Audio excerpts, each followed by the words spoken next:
The December wind carried death across Montana territory. Jackson Morrison felt it in his bones, the way old soldiers felt rain coming, a deep ache that settled behind his ribs and refused to leave. 61 years on this earth had taught him that feeling, 20 of them wearing a marshal's star. He'd learned to trust his gut more than his eyes.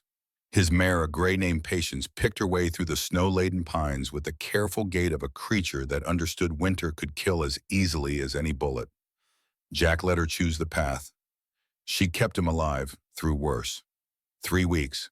That's all that remained before the badge pinned to his sheepskin coat became a piece of scrap metal fit for a desk drawer. 21 days until retirement became real, until he could stop pretending the law still meant something. The sun was dying behind the peaks when he heard the crows. Not the scattered calls of birds settling for the night, but a murder of them. Dozens of harsh voices rising from the valley ahead, like a funeral hymn sung by devils. Jack's hand drifted to the Winchester resting in its scabbard. Crows gathered for 2 reasons, carrion or killing. He nudged Patience forward. She resisted, ears flattening. Animals knew better than men when to turn back. But Jack had spent 2 decades riding toward trouble, and old habits died harder than old men. The cottonwood stood alone in the clearing, its massive branches black against the bleeding sky. That's what Jack saw first, the tree. Ancient, gnarled, the kind settlers used as landmarks when the land itself refused to give direction. The crows swirled around it like smoke. Then he saw the ropes. 7 of them, hanging from the lowest branch like grotesque decorations. And beneath each rope a figure. Women, standing on blocks of ice that had melted down to nothing, their bodies swaying slightly in the wind. Nooses tight around their throats, feet bare against the frozen ground, hands bound behind their backs. Jack was off his horse before conscious thought caught up. His boots hit the snowpack, and he was running, Winchester forgotten, only his Colt in his hand, as if bullets could undo what he was seeing. The first woman's eyes found his, dark eyes in a face gone gray from oxygen starvation. Her lips moved, forming a word without sound. Help. She was still alive. They were all still alive. Jesus Christ, Jack's voice broke on the words. The blocks of ice they'd been standing on, their executioners had placed them on ice, melting slowly throughout the day. Death by degrees. Torture disguised as hanging. The woman closest to him gasped a horrible wet sound. Her legs were shaking, trying to hold her weight on tiptoes, trying to keep the noose from finishing what it had started. How long had they been here? Hours since morning. Jack's knife was in his hand. He cut the first woman's bonds at her wrists, then reached up and sawed through the rope above her head. She collapsed into his arms, dead weight. He lowered her to the ground, yanked the noose away from her throat. Her chest heaved, air going in, coming out. She was breathing. Stay with me. Jack moved to the second woman. Older, around 50, her eyes were closed. He cut her down. She fell limp. He pressed his fingers to her neck. Pulse. Faint but there. The third woman was young, maybe 14. She was crying silently, tears frozen on her cheeks.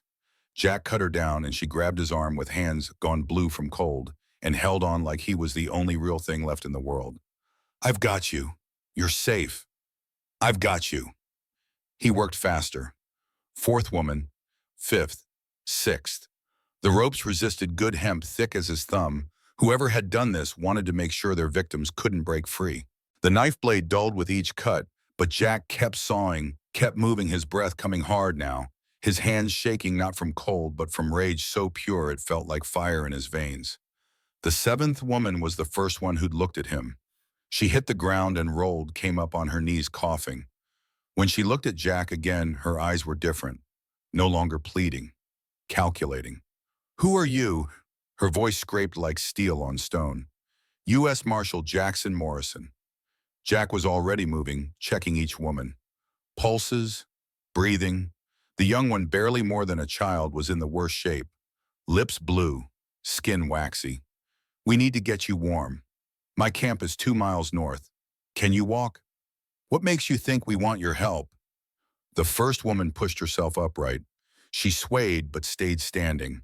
Apache, Jack realized. They were all Apache, dark hair, high cheekbones, dressed in a mix of traditional and white clothing. Your kind did this. I'm not, Jack started, then stopped. She was right. White men had hung them. White law had failed them. What did it matter what star he wore? You're alive. That's all that matters right now. We can sort the rest later. We don't need the sound of hoofbeats cut her off. Jack's head snapped toward the tree line. Multiple riders, coming fast. He grabbed his Winchester, levered around into the chamber. Get behind the tree, now. We're not now, Jack's voice carried the tone of a man who'd commanded troops under fire. The women moved, all except the first one who stood her ground beside him. If you think I'm hiding, then at least arm yourself. Jack pulled his backup pistol from his belt, and thrust it at her. She took it. Their eyes met.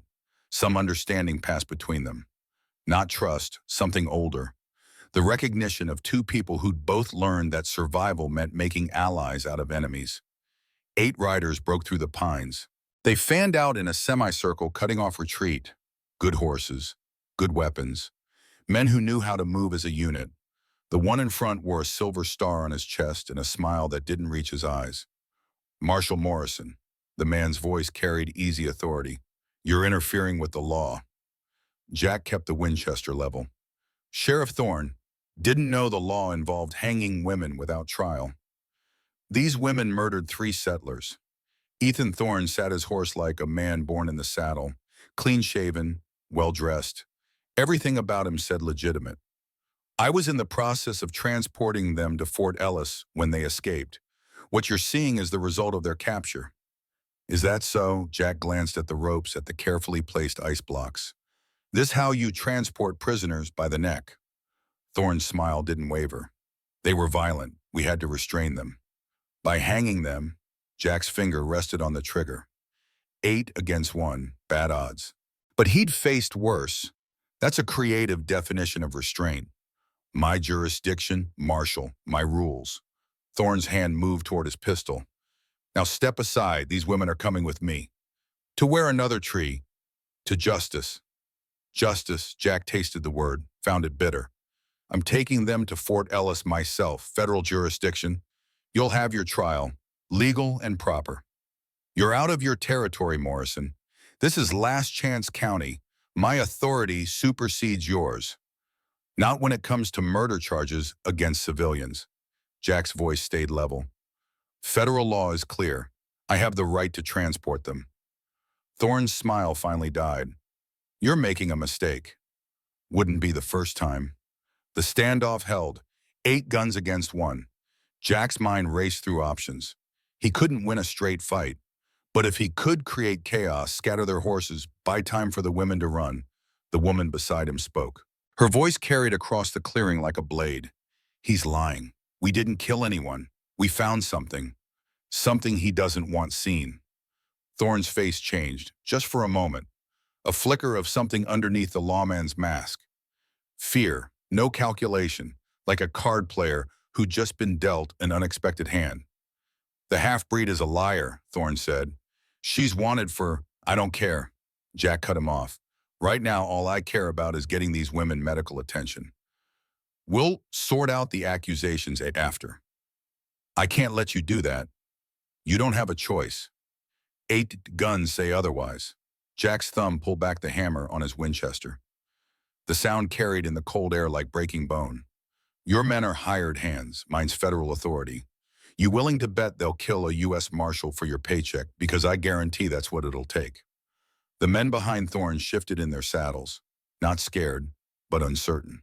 Killing a marshal brought federal investigators, federal cavalry, men who didn't care about local politics or payoffs. Thorne knew it too. Jack could see the calculation in his eyes. Risk versus reward. 8 against 1 should be easy. But if even 2 of his men hesitated, if Morrison got off one shot and dropped Thorne himself. This isn't over, Thorne said finally. No, it isn't. You're making an enemy. Got plenty already. One more won't kill me. Thorne pulled his reins. His horse wheeled. The other riders followed suit. But before they left, Thorne looked back at Jack. Really looked. Like he was memorizing a face for later use. See you soon, Marshal. Then they were gone. The sound of hoofbeats faded into the pines. The crows resettled in the cottonwood branches. The wind kept blowing.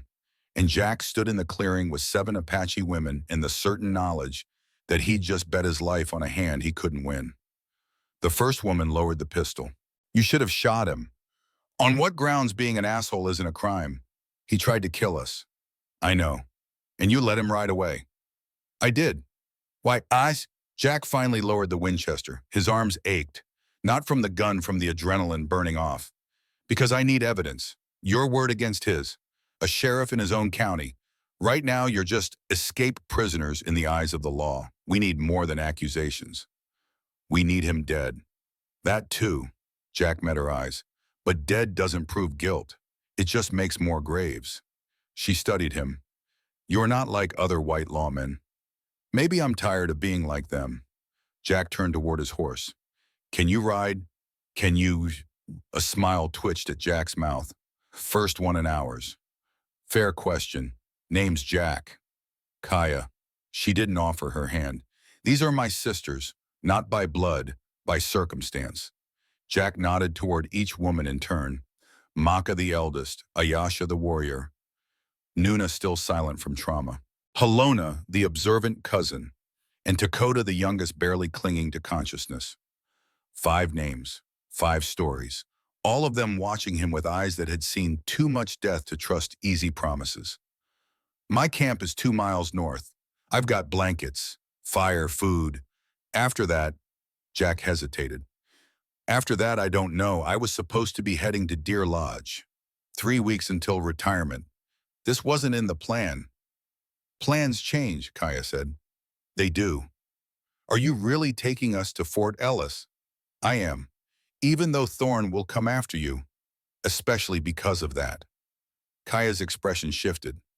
Not trust, but something close. Recognition, maybe. Like she'd just seen something in Jack that she hadn't expected. He'll kill you. Him and 40 more like him. This is his territory, his land, his law. Then we'd better get moving. Jack swung into his saddle. Because I've got no intention of making it easy for him. Getting 7 women through 2 miles of winter wilderness with no horses and no supplies turned out to be the easy part. The hard part was watching them struggle to walk, feet cut and frozen throats, bruised hands numb, and knowing that men like Thorne did this because they could. Because power protected them. Because the law itself was a weapon pointed at the defenseless. Jack's camp sat in a hollow protected from the wind, 3 rocks forming a natural windbreak. His bedroll, his pack, enough firewood for one night. He'd been planning to push on to Deer Lodge at first light, report to Marshal Harris, collect his final paycheck, sign the papers that would make him civilian for the first time since he was 21. Instead, he built the fire higher, gave the women his blankets, made coffee from melted snow, and watched them huddle around the flames like survivors of a shipwreck clinging to driftwood. The youngest one, the child, was in the worst shape. Her name was Dakota, Kaya told him. 14 years old, orphaned 2 years back. The rope burns on her neck had gone septic, infection spreading. Without proper medicine, she might not make it through the week. I'm not a doctor, Jack said. Best I can do is clean the wounds, keep her warm, but she needs real treatment. Fort Ellis has a surgeon, Keisha said. She was tending to Dakota with supplies from Jack's pack. Basic field medicine. Nothing fancy. If we can get her there, 80 miles through Thorne's territory, with him hunting us, then we'd better not get caught. Jack studied her. Late 20s, scars on her hands that spoke of work, eyes that spoke of worse. She moved with the efficiency of someone who'd spent years making do with nothing. What did you find? What doesn't Thorne want seen, not here? Kaya's gaze flicked toward the darkness beyond the fire. Too exposed. When we're safe. When we have allies. You don't trust me. I don't trust anyone. Smart. Survival. They sat in silence for a while. The other women slept, or pretended to sleep. Dakota's breathing was ragged but steady. The fire cracked and popped. Somewhere in the darkness, a wolf howled. Another answered. Why did you help us? Kaya asked finally. Jack didn't answer right away. He poured himself more coffee, watched the steam rise, thought about the question behind the question. Why risk everything for strangers? Why throw away 20 years of playing by the rules? Why cut those ropes when walking away would have been easier? I have a daughter, he said, then corrected himself. Had, Sarah. She'd be 21 now, would have been. Kaya waited. 5 years ago, she was killed. Land dispute. The rancher who wanted our property sent his men. They made it look like an accident. Spooked horses. Sarah thrown. Soul fractured against a rock. Jack's hands tightened around the tin cup. The territorial court called it misadventure. Ruled no one was at fault. The rancher Marcus Callahan walked away free. My wife Emma died 6 months later. Grief took her where the law couldn't touch him. I'm sorry. So am I. Jack met her eyes. When I found you hanging there, when I saw you still breathing, I saw her. Sarah. I call what justice looks like when it forgets to care about who's innocent. And I decided I was done pretending the law matters more than people. You're throwing away your career. I'm throwing away a badge. Career's been dead for 5 years. I just didn't have the guts to bury it. Kaya studied him. You're nothing like Thorne. I hope not. He's a lawman, too. Wears a star like you. But his eyes, she stopped, started again. His eyes are dead, like he's already killed everything inside himself that could feel guilt. Some men are born wrong. Others get that way by choice. Thorne chose. Will you regret this? Helping us? Jack thought about it, really thought. Tomorrow, Thorne would spread word that Jack had aided escaped criminals. By noon, the territorial marshal would have a warrant. By sunset, every deputy and sheriff in Montana would be looking for him. His name would be mud, his reputation destroyed. 20 years of service erased because he'd cut down 7 women who were being murdered slowly in the December cold. No, Jack said. I don't think I will. Dawn came gray and cold. The women stirred as Jack kicked snow over the fire. He'd stood watch through the night, his Winchester across his knees, his eyes scanning the darkness for signs of Thorne's men returning. They hadn't come. That worried him more than if they had. Kaya helped Dakota to her feet. The girl could barely stand, fever bright in her eyes. She's getting worse. I know. Jack distributed what food he had. Jerky, hardtack, not enough for 7 extra mouths, but better than nothing. Fort Ellis is too far. She won't make it. We need shelter, medicine, time. Where? Good question. Thorne controlled Last Chance in the surrounding settlements. The nearest friendly authority was 80 miles north, between here and there wilderness. Winter. And 40 men with orders to make sure 7 Apache women never testified about whatever they'd seen. There's an old Spanish mission, Jack said slowly, 25 miles northeast, abandoned for 40 years. But the walls are stone, defensible, remote enough that Thorne might not think to look there. Not right away. You want us to hide? I want us to survive long enough to figure out our next move. Kaya looked at the other women, at Dakota shivering despite the blankets, at Maka the eldest watching everything with eyes that missed nothing, at Ayasha the warrior whose hands kept moving toward weapons she no longer had.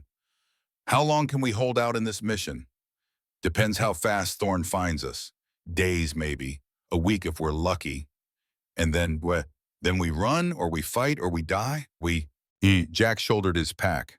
I'm open to suggestions. We should split up, Ayasha said. Her voice was rough from the rope. Make harder targets. Easier targets, Jack corrected. Thorne's got men and resources. He can afford to send groups after each of you. Together we've got a chance. Divided, we're just waiting to get picked off. So what? We hide in ruins and hope the law comes to save us. I'm the law, Jack said quietly, and I already came. Didn't do much good. That silenced them. The mission, Kaya decided. We go there, we rest, we plan, and we figure out how to make sure what we saw becomes evidence instead of a death sentence. Jack nodded. Then let's move. Thorne will be organizing a hunting party. We've got maybe a 6-hour head start before he picks up our trail. They moved through the forest like ghosts. Jack took point reading the land the way he'd learned during the war, leading them along ridgelines where wind would cover their tracks, avoiding open ground where they'd be visible. The women followed without complaint. Even Dakota, who should have been lying in a sickbed, kept moving on sheer will and Kaya's support. 2 hours in, Jack spotted the rider. One man, staying parallel to them about 300 yards out. Good at his job, moving when they moved, stopping when they stopped, using the terrain to stay hidden.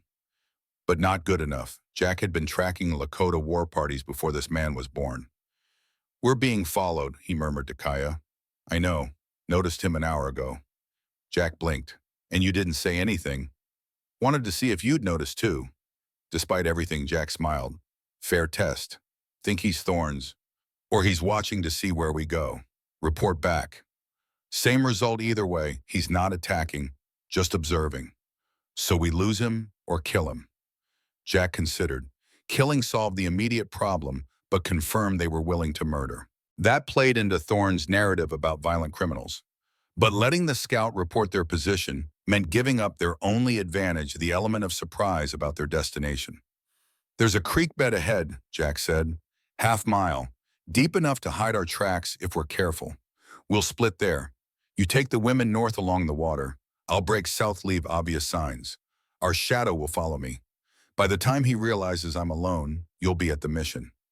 And you, I'll circle around, lose him in the high country. Meet you by nightfall." Kaya's jaw set. "Or he kills you and we're left without a guide. Then you head northeast. Follow the stars. 25 miles. Look for bell towers still standing. Can't miss it." "I've heard that before. From white men who lied. I'm trying not to." She held his gaze. "If you don't show by dawn, I'm assuming you're dead." "Fair." They reached the creek bed right where Jack remembered. Ice-covered edges. Running water in the middle. Perfect for breaking a trail. Jack waited while Kaya led the women upstream, stepping only on rocks, leaving no prints. When they were out of sight, he headed downstream, walking deliberately, leaving boot prints in the snow, breaking branches, making it obvious which way he'd gone. The shadow took the bait. Jack counted to 100, then moved. No more subtle tracks. He crashed through undergrowth, made noise, let his pursuer think he was panicking, leading him away from the women, away from the mission, deeper into the wilderness where one man with a rifle could disappear for days. The chase lasted 3 hours. Jack led his hunter through ravines and over ridges, through stands of pine where snow fell in sheets from overburdened branches. He stayed just visible enough to keep the man following, but never close enough for a shot, playing the part of a desperate fugitive running scared. Finally, he found what he was looking for. A box canyon. High walls, single entrance, perfect ambush site if you knew it was there. Jack rode in like a man seeking shelter, dismounted, started building a fire, making himself visible, vulnerable. 10 minutes later, his hunter appeared at the canyon mouth. "That's far enough," Jack called out. He didn't bother turning around. "Come any closer and I'll shoot." The man stopped, young, maybe 30, good rifle, better horse, but his face held that particular combination of greed and stupidity that got men killed in the territories. "Marshal Morrison, Sheriff Thorne wants a word. Tell him to make an appointment." "Funny, he'll laugh about that while he's hanging your corpse." "Maybe." Jack stood slowly, turned. His Colt was already in his hand. "Or maybe I'll shoot you right now. Send you back draped over your saddle and let Thorne know I'm done being civil." The hunter's hand moved toward his rifle. "Don't," Jack said softly. "I'm old, tired, in a bad mood. And I've killed better men than you for less reason. Think carefully about your next choice." The hand stopped. "Smart. Now answer a question for me. Those women, what did they see?" "Hell if I know. Sheriff just said bring 'em back. Dead or alive, didn't matter which." "Dead or alive," Jack repeated, "for escaped murderers. Seems excessive." "Sheriff's business. I just ride where he points." That's the problem. Too many men riding where someone points. Not enough thinking about where they're going. "You gonna shoot me or lecture me?" "Neither." Jack's gun stayed steady. "I'm going to give you a message for Thorne. Tell him the women are under federal protection. Tell him if he comes after them again, I'll bury him in the same grave as Marcus Callahan." The hunter's eyes widened. "Callahan, the cattle baron. You know him. Everyone knows him. Richest man in the territory." "Not for long." Jack's smile held no warmth. "Now ride. And if I see you again, we'll finish what we started here." The hunter didn't need to be told twice. He wheeled his horse and vanished back through the canyon mouth. Jack waited until the hoofbeats faded completely. Then he circled back the way he'd come, covering his tracks, moving fast. The sun was setting when he spotted the mission. It rose from the valley floor like a broken tooth. Adobe walls half collapsed. Bell tower listing but still standing. Defensive positions in every corner. A place built by Spaniards who'd understood that God's work sometimes needed guns to protect it. Kaya stood watch on the wall. She saw Jack coming and didn't lower her rifle until he was close enough to identify. Thought you were dead. Almost was, got lucky. Define lucky. Nobody shot me today. That counts. Jack swung down from his saddle. His legs nearly gave out. 12 hours in the saddle. No food since dawn. Running on coffee and spite. He was too old for this. 20 years ago, he could have done this without breathing hard. Now it felt like his body was betraying him one joint at a time. The others, he asked. Inside, Dakota's fever broke. Maka found some herbs growing in the courtyard. Apache medicine. She's resting now. Good. Jack led Patience through the gate. The mission courtyard was larger than he remembered. Crumbling walls, collapsed roof in places, but defensible. Thick stone that would stop bullets. High ground for shooting. Water source from an old well. We can hold here for a while. How long is a while? Until Thorne finds us, or until I figure out how to get you to Fort Ellis alive. Those aren't good options. They're the only ones we have. Inside the mission, the women had made camp in the old chapel. Rubble cleared away, fire burning in what used to be the altar, bedrolls arranged in a circle. It looked almost comfortable, almost safe. Jack knew better. Comfort was an illusion. Safety was a lie men told themselves before the world reminded them otherwise. Samuel Redwater sat by the fire. Jack stopped. His hand didn't move toward his gun, but his body tensed. The old Apache scout watched him with eyes that had seen too much and forgotten nothing. Thin, weathered, moving like someone who'd been hurt badly and never quite healed. Kaya didn't mention we had company, Jack said carefully. I arrived an hour ago, Samuel replied. His voice carried the weight of years. Heard Thorne strung up 7 women. Figured someone might need help. Didn't expect to find a federal marshal playing hero. Not playing, just doing what should have been done in the first place. By cutting them down. Would you have left them hanging? Samuel studied Jack. Most white men would have. Most white men would have ridden past. Told themselves it wasn't their problem. Told themselves those women must have done something to deserve it. I'm not most men. No, you're not. Samuel poked the fire with a stick. You're a fool. You know what you've done? Thorne will hunt you. The territorial marshal will brand you criminal. Every bounty hunter from here to California will come looking for the money on your head. You've destroyed yourself for strangers. Maybe they're not strangers anymore. They're Apache. You're white, federal law. That star on your chest might as well be a target. Then I'll take it off. Will you? Samuel's gaze pinned him. Men like you don't take off their stars. You wear them till you die because without them, you don't know who you are. Jack wanted to argue. Couldn't. Because the old scout was right. The badge had been his identity for 20 years. Without it, what was he? Just another aging gunfighter watching younger men take his place. Just another relic of a war everyone wanted to forget. Who are you? Jack asked instead. Samuel Redwater, scout, tracker, survivor. Of what? Samuel's face closed. Of everything that matters. Now sit. We need to talk about Ethan Thorne. They sat. The women gathered closer. Even Dakota, who should have been sleeping, pulled herself upright to listen. Outside, the wind howled. Inside, the fire crackled. And Samuel told them a story that changed everything. 16 years ago, Samuel began. I rode with the Army as a scout. Didn't want to. But when the Army asks an Apache to guide, or you watch your family starve. So I rode. And one day, Lieutenant Ethan Thorne called me into his tent. Samuel's hands shook. He steadied them against his knees.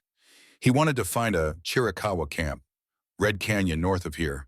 Said there were hostiles there, raiders who'd been attacking settlements. I knew it was a lie. Red Canyon was peaceful. Families, elders, children. But Thorne had his orders. Or so he said. The fire popped. No one spoke. I led them there. Dawn attack. The soldiers came through like thunder, shot anyone who moved. Burned the lodges. Thorne himself killed the chief. Not in battle in cold blood. The chief had his hands up, trying to surrender. Thorne put a bullet through his skull while his family watched. Samuel's voice broke. He swallowed. Continued. That chief was my father. Silence. The kind that weighed on bones. You were there, Kaya whispered, at the Red Canyon massacre. I was forced to be there. I guided them. I'm as guilty as they are. No, Maka said. She spoke rarely, but when she did, her words carried authority. I was there too. I was 34. I remember you.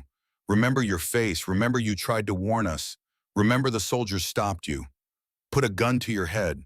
Made you watch. Samuel's eyes widened. You're Maka, daughter of the chief you speak of, sister to the man who died because he trusted white promises. I should have done something. Should have fought. Then you would have died, and your family after you, and nothing would have changed except one more grave. Maka's weathered face held no anger, only sadness. You survived, Samuel Redwater. That's not guilt. That's duty. You survived to tell the truth. And now you're here, telling it. Samuel's face crumpled. Not tears Apache men of his generation didn't cry in front of others, but something close. A cracking of the armor he had worn for 16 years. Jack's mind raced. Thorne massacred peaceful Apache. Why, what was the point? Samuel pulled himself together. The official report said it was a military action against hostiles, Swedes.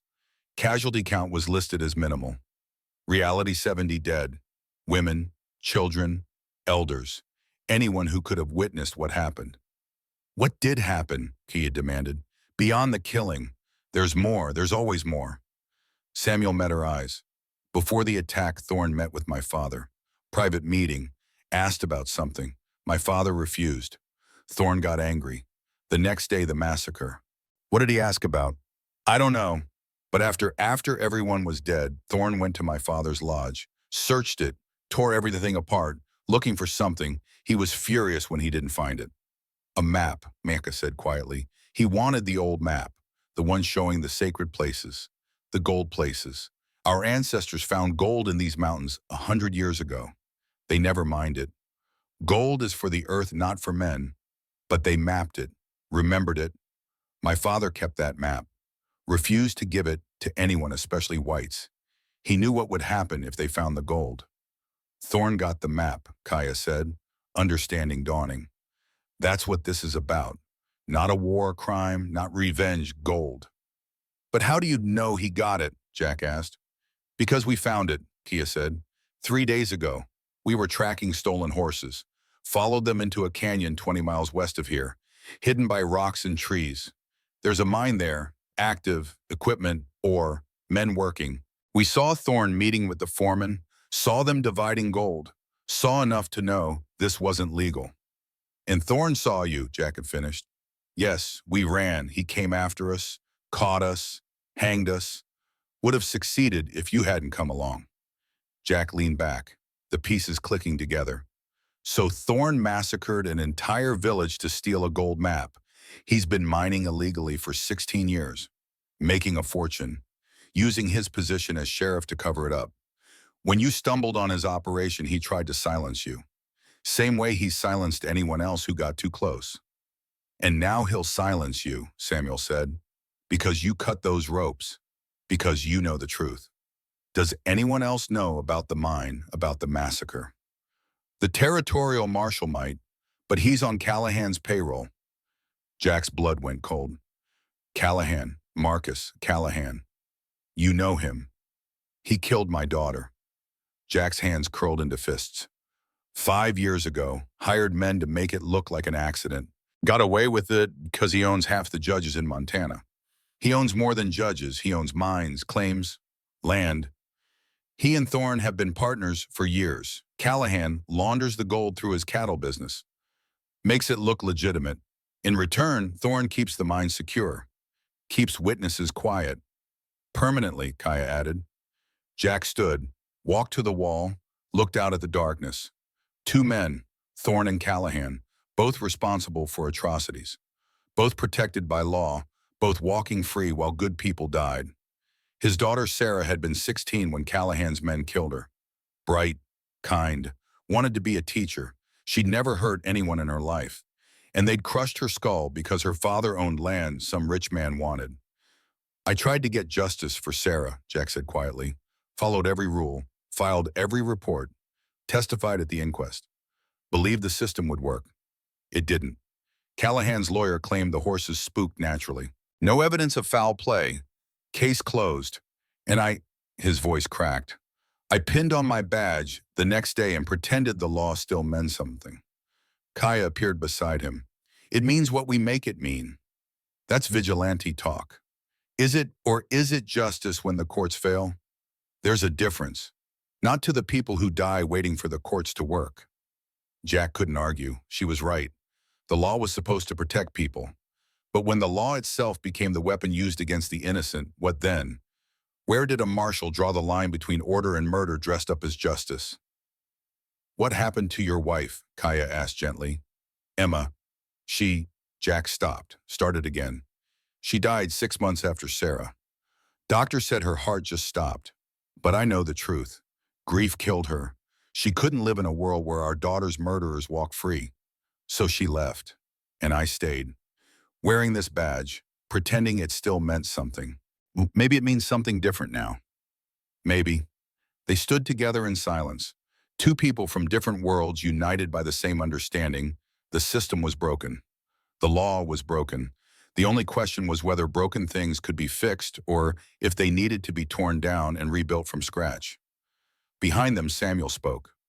Thorne will come tomorrow, maybe the day after, but he'll come with 40 men, and this mission won't hold against that kind of force. How long can we hold? Jack asked. 4 days, maybe 5, if we're lucky and he's cautious. Not enough time to reach Fort Ellis. No, not enough time for anything except dying bravely. Ayasha the warrior stepped forward. She'd been quiet until now, but her eyes held fire. Then we fight. We die if we must, but we make it cost him. We make sure he remembers us. I didn't cut you down so you could get killed in a siege, Jack said. You cut us down so we could choose how we die. This is my choice. I fight. The other women nodded. Even Dakota, barely recovered, looked determined. They'd all crossed too many lines to turn back now. They were committed, whether Jack liked it or not. There's another option, Jack said slowly. We don't wait for Thorne to come to us. We go to him. Samuel barked a laugh. That's suicide. No, that's evidence. You said Thorne's been mining for 16 years. He must have records, ledgers, documentation. The operation's too big to run without paperwork. We find that paperwork, we have proof, real proof, enough to bring federal investigators, enough to hang Thorne and Callahan both. The mine is guarded, Kaya said. 6 men at least, and that's just what we saw.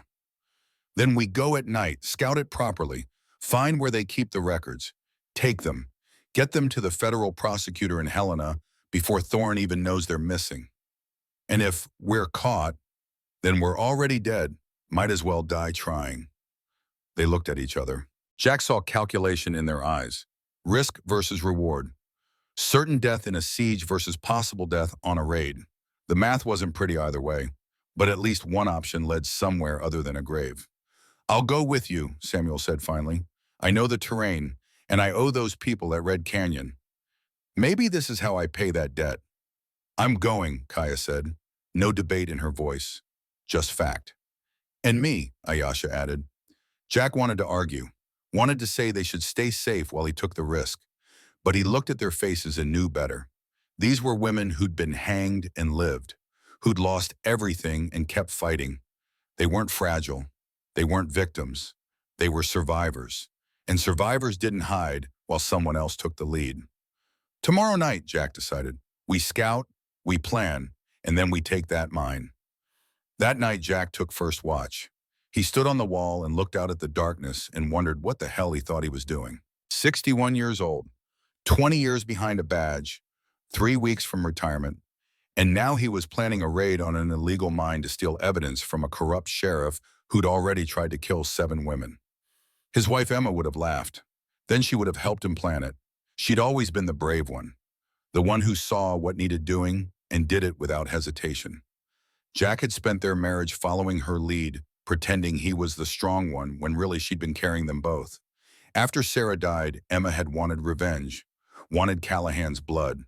Jack had talked her down, reminded her that the law would handle it, that vigilante justice wasn't justice at all. She'd listened, trusted him. And when the court acquitted Callahan, when the system failed them completely, she'd looked at Jack with something worse than anger, disappointment. She died believing he'd failed their daughter, that his precious law had been more important than their family. And maybe she'd been right. Maybe Jack had been so committed to playing by rules that he'd forgotten why the rules existed in the first place. Can't sleep. Jack turned. Kaya climbed up onto the wall beside him. She moved quietly for someone who'd been hanged 12 hours ago. Too much thinking. About tomorrow. About everything. Jack gestured at the darkness. 16 years. That's how long Thorne's been getting away with murder. 16 years of dead Apache stolen gold corrupted law. And I'm supposed to fix it in a night with 7 women and an old scout. 8 women, Kaya corrected. Don't forget yourself. I'm not a woman.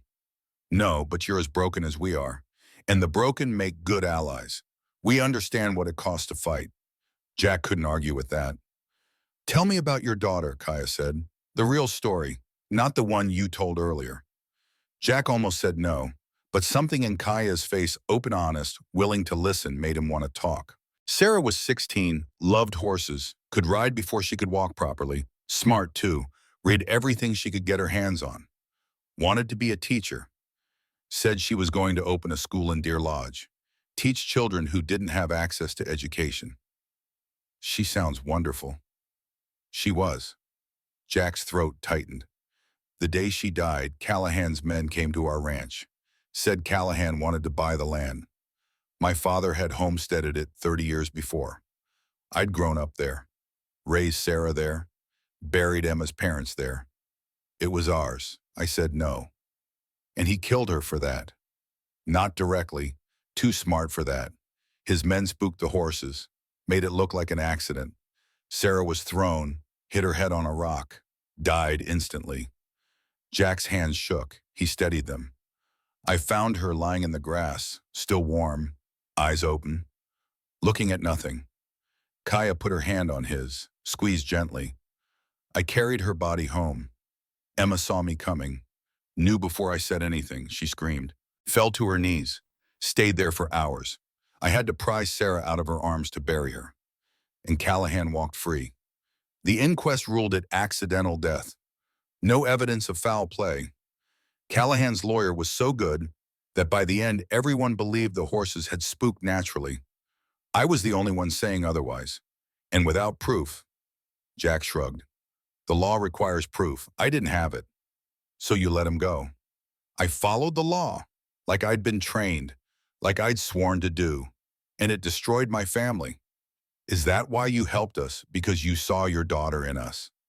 Maybe, or maybe I was just tired of watching the law protect murderers while good people die. Jack looked at her. Either way, I'm here, and tomorrow we're raiding that mine. And if I die doing it, at least I'll die knowing I finally did something that mattered. You matter, Jack Morrison. Badge or no badge, you matter. The words hit him harder than they should have. No one had said that to him in 5 years, not since Emma. Everyone else saw the badge first and the man second.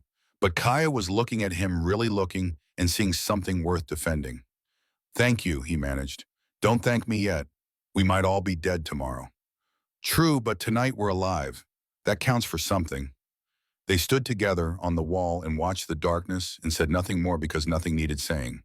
They were 2 broken people who'd found each other in the worst circumstances. And for the moment, that was enough. Morning brought freezing rain. Jack woke to the sound of ice pelting adobe walls. His body ached in places he had forgotten existed. 61 felt like 80 after a night on cold stone. He forced himself upright, joints protesting, and made his way to the courtyard. Samuel was already awake. The old scout crouched by the well, studying something in his hands. As Jack approached, he saw it was a piece of paper. Old, yellowed, covered in marking that looked like a map. Where'd you get that? Jack asked. Samuel didn't look up. My father gave it to me the day before Red Canyon. Said if anything happened to him, I should keep it safe. Should make sure the gold stayed hidden. That's the map Thorne wanted. Part of it. My father was smart. He split it into 3 pieces. Gave one to me, one to Maka's brother, one to the medicine woman. Samuel's finger traced lines on the paper. This piece shows the approach to the canyon. Means nothing without the other 2 pieces. But Thorne doesn't know that. Where are the other pieces? The medicine woman burned hers before the soldiers could take it. Maka's brother, Samuel stopped. I don't know, he disappeared after the massacre. Some say he went south to Mexico. Some say Thorne's men caught him. Either way, his piece is gone. Jack studied the fragment. Topographical markers, creek beds, a notation in Spanish. So Thorne spent 16 years mining based on 1/3 of a map. He got lucky, found one of the smaller veins, enough to make him rich, but not the main deposit. The real gold, the mother lode that's still hidden. And Thorne knows it exists because my father told him. Right before refusing to say where. Which is why he killed everyone. Which is why he killed everyone. The rain intensified. Jack pulled his coat tighter. This changes things. Thorne isn't just protecting an illegal mine. He's still searching, still trying to find the rest of the gold. That's why he couldn't let your people live. Someone might remember the map, might know where the other pieces went, or might know how to find it without a map. Samuel finally looked up. His eyes were haunted. Apache, remember? We passed down knowledge through stories, through songs. My father taught me the song, the one that describes the path to the gold. I never understood what it meant until after he died. Until I saw this piece of the map and realized the song was the key. Can you find it, the main deposit? Maybe, if I had time, if I wasn't running for my life. Jack's mind raced. What if we use that Thorne wants the gold, wants it badly enough to commit genocide? What if we offered him a trade, the location of the mother lode in exchange for safe passage to Fort Ellis? Immunity for the women. Evidence against Callahan. Samuel stood slowly. You'd give him the gold. I'd lie about the gold, get him to confess on record, then arrest him. And if he doesn't confess, if he just kills us all and takes the information, then we're no worse off than we are now. Maka emerged from the chapel. She moved like smoke, silent fluid there before you realized she'd arrived. My brother's piece of the map. I know where it is. Both men turned. I thought, Samuel started. Everyone thought he went to Mexico. He didn't. He went north, to the Flathead Reservation. Changed his name, became someone else, buried his piece of the map in a place only family would know to look. Maka's weathered face revealed nothing. I visited him 2 years ago, before he died. He told me everything, made me promise to leave the gold alone, said it had brought nothing but death. And you agreed, Jack asked. I promised, but circumstances change. My brother is dead. Thorne is still killing, and sometimes breaking a promise is the only way to honor it. Jack looked between them. 2 Apache elders, 2 keepers of secrets that men would murder for, 2 people who'd lost everything to white greed and were still standing. Can you get it, the map piece? The Flathead Reservation is 40 miles northeast.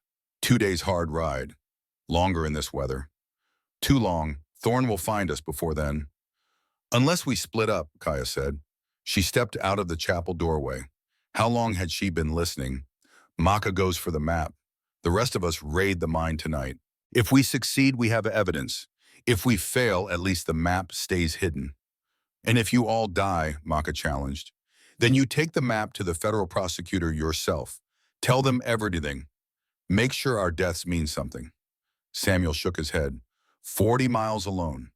Maka's strong, but she's 50 years old. In this weather, through Thorne's territory. I'll go with her, Ayasha said. She appeared behind Kaya. 2 can move faster than 1. And I know the Flathead trails. Spent a summer there when I was young. Jack wanted to argue. Wanted to say it was too dangerous. But looking at their faces, determined, unafraid, he realized they'd already decided. They weren't asking permission. They were informing him of facts. All right, Maka and Ayasha retrieved the map. The rest of us, Jack counted heads. Kaya, Samuel, himself, Dakota, who could barely stand. The quiet one, Nuna, who hadn't spoken more than 10 words since he'd cut her down. The cousin, Halona, who watched everything with sharp eyes but stayed in the background.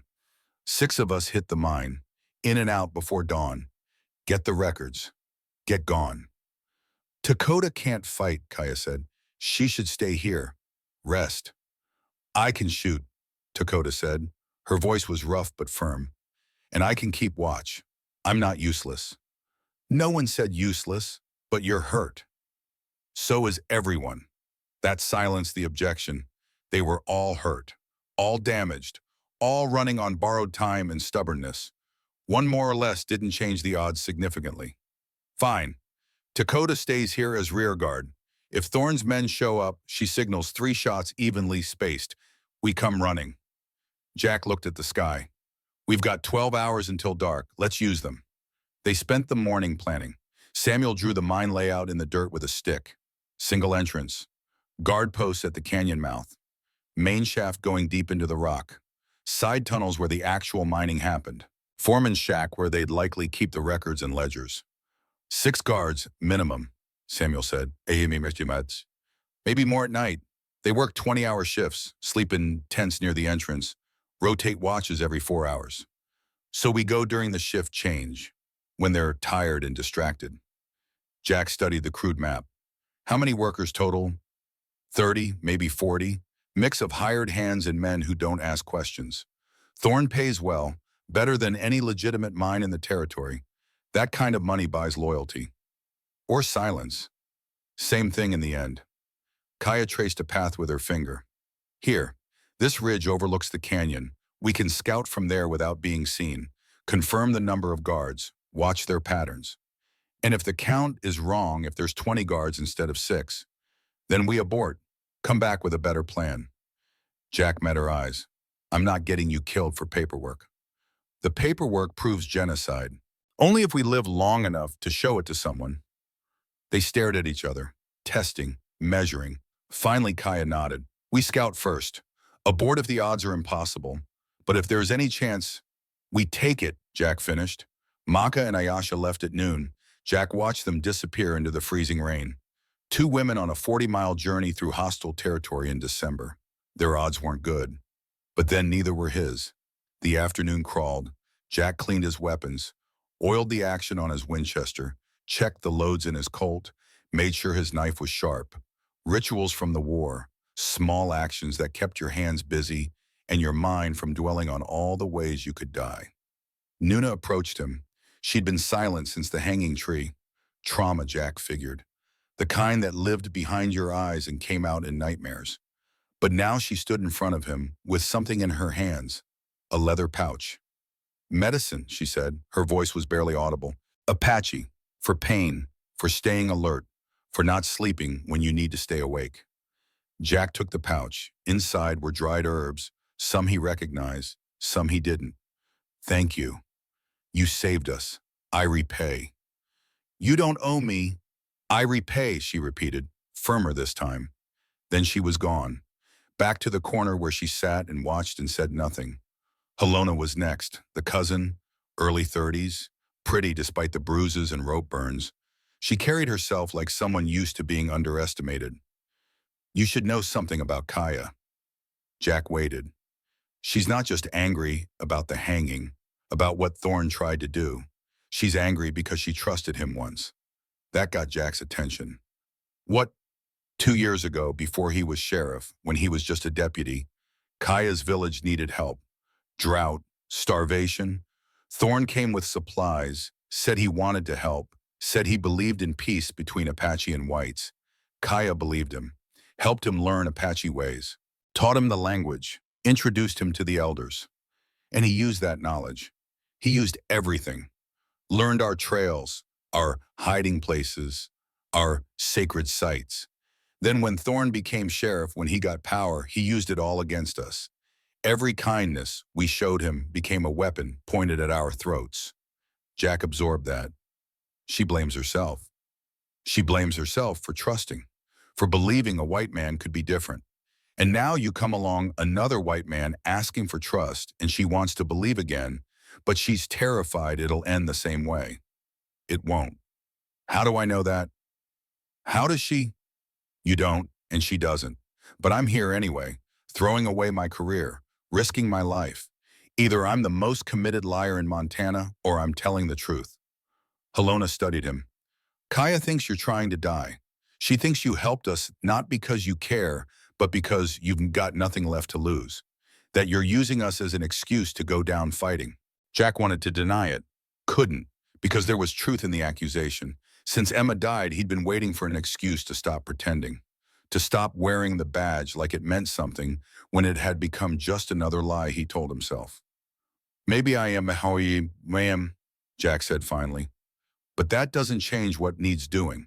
Thorn needs to be stopped. That mind needs to be shut down, and those women deserve justice. Whether I'm suicidal or heroic doesn't matter. The work's the same. For what it's worth, Helona hesitated. I think you're both, suicidal and heroic. And maybe that's what it takes. Maybe the only people brave enough to fight impossible fights are the ones who've already lost everything. She walked away before Jack could respond. The rain stopped around 4. The sky stayed gray, temperature dropping fast. By nightfall, the wet ground would be frozen solid. Their tracks would show clear in any snow. But there was no helping that. They'd move carefully, or they'd take the dire trains. Samuel appeared at sunset. Time to go. Jack gathered the others. Kaya, Nuna, Helona, Samuel. 5 people to raid a mine guarded by armed men. 5 people to steal evidence that could bring down a corrupt empire. 5 people who should have been safely somewhere else instead of preparing to commit felonies in the name of justice. Remember, Jack said, we scout first, we watch, we wait for the right moment. And if that moment doesn't come, we walk away. No one dies for pride tonight. What if the moment never comes, Kaya asked. Then we find another way. There's always another way. They rode out as twilight bled into full dark, 5 shadows moving through a frozen world. The temperature had dropped to single digits. Jack's breath crystallized in the air. His fingers went numb inside his gloves. The cold was an enemy as dangerous as bullets. 20 miles northeast, through valleys and over ridges, past frozen streams and stands of pine heavy with ice. Samuel led them along paths Jack wouldn't have seen. Game trails, dry creek beds, routes that avoided open ground and kept them hidden from prying eyes. 3 hours in, they reached the ridge. Samuel dismounted. The others followed. They tied the horses in a hollow, protected from the wind, and crept forward on foot. The ridge overlooked a canyon carved by ancient water. Steep walls, narrow entrance. Perfect defensive position for anyone who wanted to keep secrets. And at the bottom, light.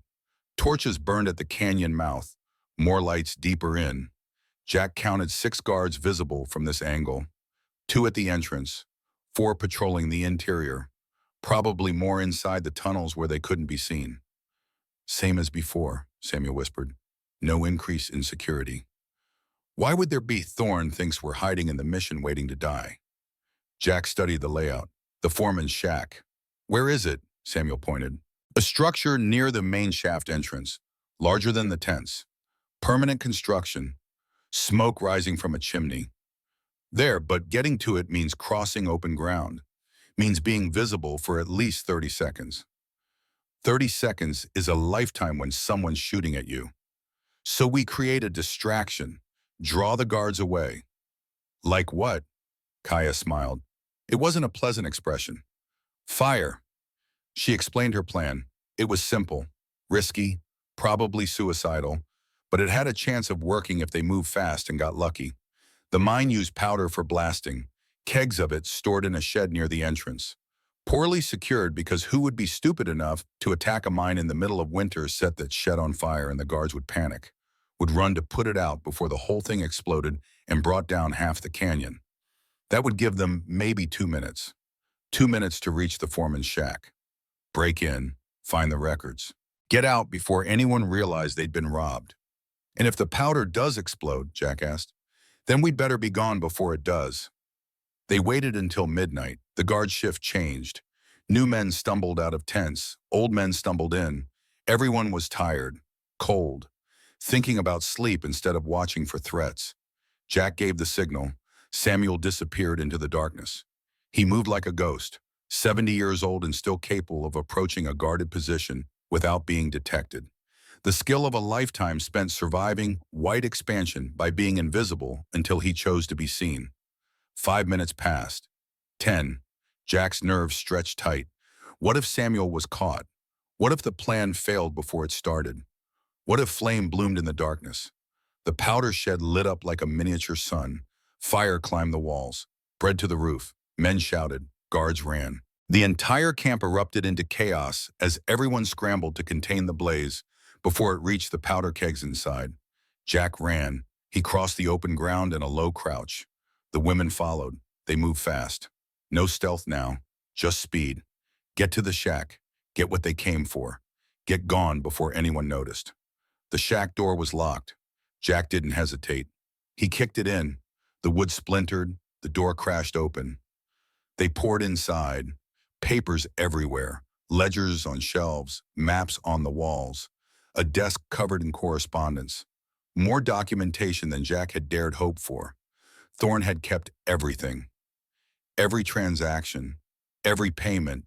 Every name. Grab it all, Jack ordered. Anything that looks official. They worked fast, stuffing papers into bags, rolling up maps. Kaya found a lockbox under the desk.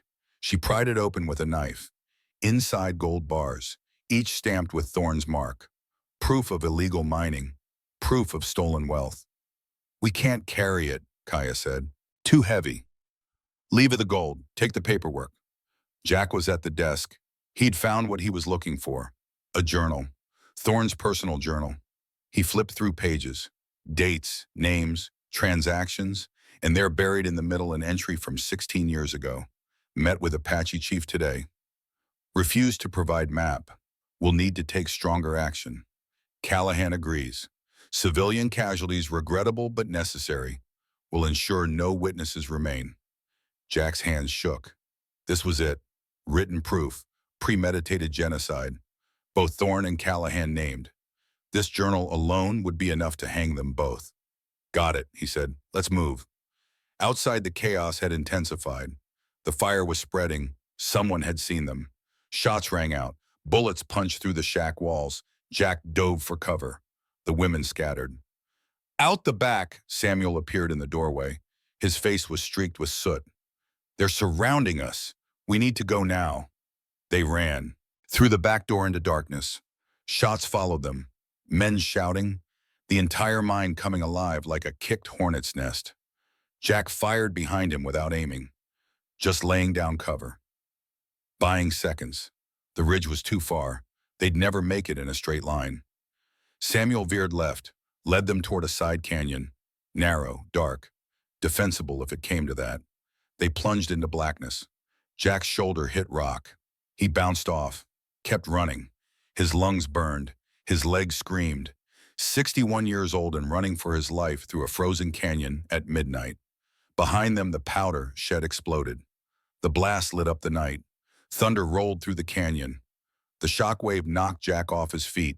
He hit the ground hard, rolled, came up with his rifle ready. Debris rained down, chunks of wood, burning embers, a man's boot still attached to a leg.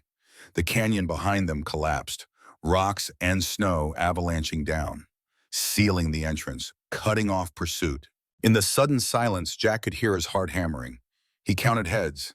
Samuel, Kaya, Nuna, Halona. 4. All breathing, all alive.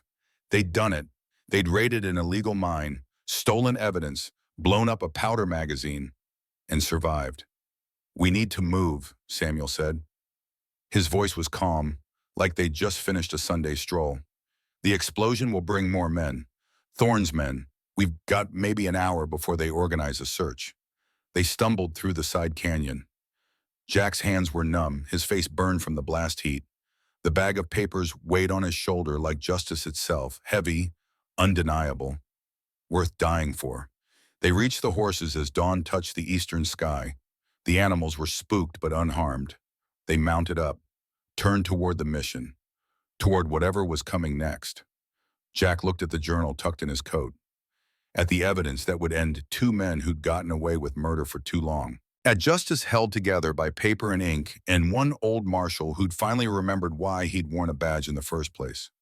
"What's wrong?" Kaya asked. She rode beside him, blood on her face from a cut, but alive, still fighting. "Nothing's wrong. For the first time in 5 years, nothing's wrong." They rode through the gray dawn. Behind them, fire still burned. Ahead of them, the mission. Dakota, the uncertain future. And somewhere out there, Thorne and Callahan waking up to the knowledge that their empire was crumbling. The sun broke through clouds as they crested the final ridge. The mission appeared below, intact, quiet, no smoke, no signs of attack. Dakota stood on the wall. She saw them coming and waved. They'd made it, against odds that should have killed them all. They'd made it. Jack slowed his horse, let the others ride ahead, sat alone on the ridge watching the mission and thinking about Sarah, about Emma, about all the times he'd chosen the law over people and regretted it after. This one time he'd chosen differently. It felt like redemption. Or maybe just the beginning of it. Kaya circled back. "You coming?" "Yeah, just thinking." "About what?" "About how sometimes doing the wrong thing legally is the only way to do the right thing morally." "Welcome to our world, Marshal." Kaya smiled. "Took you long enough." They rode down together. The mission courtyard erupted in celebration. Dakota whooping, Samuel laughing, Nuna actually smiling, Helona checking everyone for injuries with practiced efficiency. They'd survived. They'd won. Jack dismounted. His legs nearly gave out. Adrenaline crash hitting hard. He steadied himself against his horse. Breathed. Just breathed. "Let me see it," Dakota demanded. "The evidence." Jack handed her the journal. She flipped through pages. Her eyes widened. This is everything. Names, dates, confessions. You could prosecute an entire conspiracy with this. If we get it to the right people. If we survive long enough." Jack looked at Samuel. "How long before Thorne knows we hit the mine?" "He already knows. The explosion will have woken him. By noon, he'll have men searching. By sunset, he'll know where we are. Then we leave. Head for Fort Ellis. Push hard. We're 70 miles from Fort Ellis, through Thorne's territory, with him hunting us and winter getting worse." Samuel shook his head. "We won't make it." "Then what do you suggest?" "We don't run. We finish this, here, now." Jack stared at him. "You want to fight against 40 men? I want to end it. Running just delays the inevitable. Thorne will never stop, never give up. We could reach Fort Ellis, turn in the evidence, get federal marshals involved. And you know what will happen? Thorne will disappear, take his gold, start over somewhere else. 5 years from now, he'll be doing the same thing under a different name. So what's the alternative? We bring him here, to us, on ground we choose. We force a confrontation, and we make sure he doesn't walk away." It was insane, suicidal, everything Jack had been taught to avoid. You didn't pick fights you couldn't win. Didn't bet your life on desperate last stands. Didn't throw away survival for the chance at revenge. But Samuel was right. Running wouldn't stop Thorne. The law wouldn't stop Thorne. Evidence might put him in prison. Might. But it wouldn't bring back the 70 Apache killed at Red Canyon. Wouldn't return the years of corruption. Wouldn't heal the wounds he'd inflicted on innocent people. "How?" Jack asked. "How do we bring him here?" "We send him a message. Tell him we have something he wants more than our deaths. Tell him we'll trade." "Trade what?" Samuel pulled out the map fragment. "This, the location of the mother lode, every piece. Maka's bringing the second fragment. I have the third. We tell Thorne we'll give him all of it. Show him where the real gold is, in exchange for safe passage and immunity. He'll never agree. He'll come anyway. Greed is stronger than caution. He's spent 16 years searching for that gold, killing for it. When we dangle it in front of him, he won't be able to resist. He'll come. And when he does," Samuel's smile was cold, "when he does, we'll be ready." Jack looked around the courtyard, at the women who'd survived hanging, at the old scout planning war, at the evidence sitting in a leather bag that could topple an empire if they lived long enough to deliver it. "All right," he said, "we make our stand here, we bait the trap, and we end this." You're sure? No, but I'm tired of running. Tired of watching guilty men walk free. If this is where it ends, at least it ends our way. They spent the day preparing.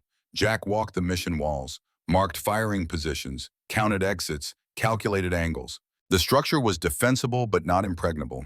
40 men with rifles could overwhelm them through sheer numbers, unless they were smart, unless they used every advantage.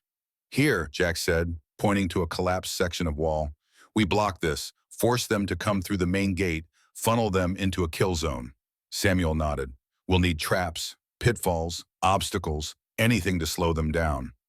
They worked through the afternoon, digging holes, covering them with thin wood and snow, setting up tripwires attached to warning bells, creating chaos zones where attackers would stumble and become easy targets. Helena proved to be the best shot. She took position in the bell tower, 300 yards of clear sightlines. She could drop a man at that range. Jack had seen her do it during the escape from the mine. One shot, one kill, no hesitation. Nuna handled supplies, ammunition, water, food, medical supplies for after, if there was an after. Dakota, still weak but stubborn, insisted on manning the gate. I can shoot. I can hold a position. Don't tell me I'm useless. Jack didn't argue. Useless was the last word he'd use for any of them. Kaya found him at sunset. He stood on the wall watching the horizon, waiting for Maka and Ayasha, waiting for Thorn, waiting for the end, one way or another. Still think we'll survive this, she asked. No, but I think we'll make them remember us. That's something. It's all we've got. Kaya stood beside him, silent for a long moment. Then, I'm glad you cut us down. At the tree, I'm glad you were there. Me too. Even knowing it would cost you everything. Especially knowing that. Jack turned to face her. I spent 5 years pretending the law mattered more than people. Pretending duty was more important than conscience. And it killed my wife. It killed me inside. You gave me a reason to stop pretending. That's a lot of weight to put on 7 strangers. You're not strangers anymore. They held each other's gaze, understanding, passing between them without words. 2 people from different worlds who'd found common ground in the worst circumstances, who'd chosen to stand together when running would have been smarter. If we die tomorrow, Kia started, we won't. But if we do, I want you to know, you're not like other white men. You're not like Thorne or Callahan or any of them who've hurt my people. You're something different, something better.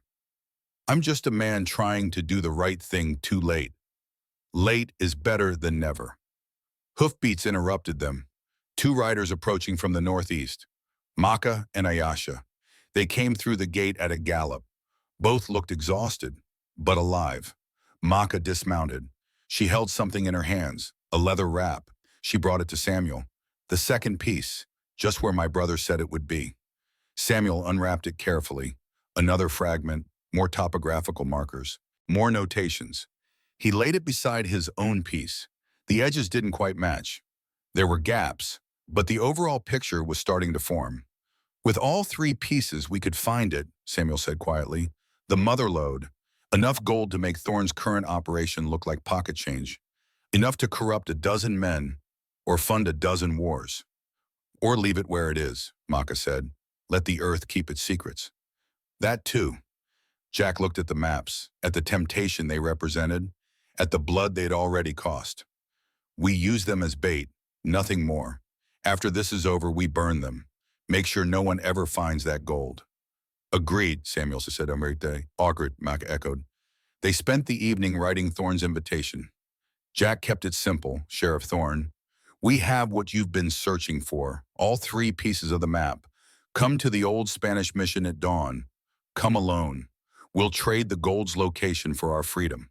If you bring an army, we'll burn the maps and you'll never find it. Marshal Jackson, Morrison. It was a lie. They had no intention of trading, no intention of letting Thorne walk away. But the lie would bring him close, would give them a chance to end this, one way or another. Who delivers it? Kaya asked. I do, Jack said. That's suicide. No, that's bait. I ride in under a white flag, deliver the message. Let Thorne see I'm serious. Then ride out before he can do anything stupid. And if he shoots you anyway, then you burn the maps. Make sure he gets nothing. Samuel shook his head. You're gambling your life on Thorne's greed. I'm gambling all our lives, might as well lead from the front. Jack left at midnight, alone riding patience through darkness toward Last Chance, toward Thorne's town, toward what might be his last ride. The stars were bright, temperature dropping below zero. Jack's breath froze in his beard. His fingers went numb, but he kept riding. The message tucked in his coat, justice wrapped in paper and sealed with desperation. Last Chance appeared as a cluster of lights in the distance. Small town, maybe 200 people, built around mining and cattle, run by Thorne like a personal fiefdom. Everyone here owed him. Everyone feared him. No one would help a federal marshal riding in with accusations. Jack tied the white flag to his rifle barrel, held it high, rode down the main street at a walk. Windows lit up as people woke. Doors opened. Faces peered out. Word spread fast in small towns. By the time Jack reached the sheriff's office, half the population was watching. Thorne stood on his porch, dressed, armed, like he'd been expecting this. Marshal Morrison, brave or stupid? Neither, just delivering a message. Could have sent a courier. Some things need saying face to face. They studied each other. Two lawmen on opposite sides of justice. Both wearing stars. Both holding guns. Both willing to kill for what they believed was right. Your mind burned last night, Jack said. Shame about that. Thorne's smile didn't reach his eyes. Accidents happen. So do explosions, especially when powder magazines catch fire. That's your doing? Just an observation. You stole something from me. I collected evidence. There's a difference. One in my town. Jack pulled out the envelope, tossed it at Thorne's feet. Read that, then decide if you want to come after me empty-handed or if you want what I'm offering. Thorne picked up the envelope, opened it, read. His face revealed nothing, but Jack saw his hands tighten on the paper. You have the map, Thorne said flatly. All 3 pieces. Bullshit. Samuel Redwater says hello. So does Maka Whitebird, daughter of the chief you murdered. Thorne's face changed, just for a moment, calculation replaced with something colder. If you had those maps, you'd have already turned them over to federal prosecutors. Would I, or would I want to see what they're worth first? You're trying to play me. I'm offering you a deal. The gold's location for our freedom. Simple trade. You get rich, we get to live. Everybody wins. Except you're lying. You're a lawman. You don't make deals with criminals. I'm a lawman 3 weeks from retirement who just blew up your mine and stole your records. I think we're past the point of playing by rules. Thorne studied him. Dawn, the mission, you and how many others? Just the women, we're not an army. And if I bring 40 men, then we burn the maps, and you spend the rest of your life wondering what you missed. Silence stretched. Behind Thorne, his deputies appeared, hands on guns, ready to act on orders. Jack didn't move, just sat his horse, held Thorne's gaze, waited. Dawn, Thorne said finally, I'll come, but Morrison, if this is a trap. If you're lying about those maps, I'll make sure your death takes days. Looking forward to it. Jack turned his horse, rode back down the main street, the white flag still flying. No one shot him. No one tried to stop him. They just watched, silent witnesses to a lawman riding away from justice towards something older, something darker. The ride back took 3 hours. Jack spent them thinking about Sarah, about Emma, about all the times he'd chosen duty over conscience and regretted it after. Tomorrow he'd get one chance, one moment to make things right. And if he failed, at least he'd fail trying. The mission appeared as a dark shape against darker sky. Jack rode through the gate, found them all waiting. He's coming, Jack said. Dawn, with as many men as he can muster. Then we'd better be ready, Samuel replied. They spent the remaining hours in silence, each person finding their own way to prepare. Some prayed, some cleaned weapons. Some simply sat and watched the stars and thought about everything that had led them to this moment. Jack found himself next to Kaya on the wall. Scared? She asked. Terrified. Good. Fear keeps you sharp. Or it paralyzes you. Not you. You've been paralyzed for 5 years. This is you finally waking up. Jack couldn't argue. If I die tomorrow, Kaya said quietly, If Thorne kills us all, will it have been worth it, the stand we're making? Jack thought about it, really thought. Yes, because at least we tried. At least we didn't hide. At least we made them work for it. That's not much comfort. No, but it's honest. Dawn came cold and clear. The sky lightened from black to gray to pale blue. Jack stood on the wall and watched the horizon and waited for the end. At 8 o'clock they came. 40 riders crested the ridge like judgment itself. They spread across the hillside in a ragged line. Morning sun behind them, silhouettes against winter sky. Jack counted quickly. 38, 42, more than he'd hoped, fewer than he'd feared. Thorne rode at the center. Even at this distance, Jack recognized the posture, the arrogance of a man who'd never lost. Samuel appeared beside him. More than 40, he brought everyone. Good, means he believes the bait. Or he's planning to kill us regardless and wants witnesses. That too. Below in the courtyard, the women checked weapons a final time. Kaya at the gate, Helona in the bell tower. Nuna positioned at the east wall, Ayasha covering the west approach. Maka with Takota Teruto at the secondary position. 7 people against 42. Math that didn't favor survival. Thorne raised his hand. The riders stopped. A single man detached from the group.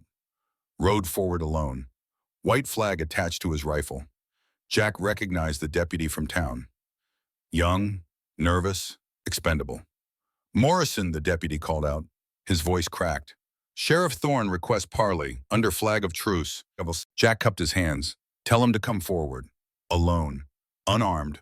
We'll meet in the open. The deputy rode back. Consultation. Thorne gestured sharply. Several men objected.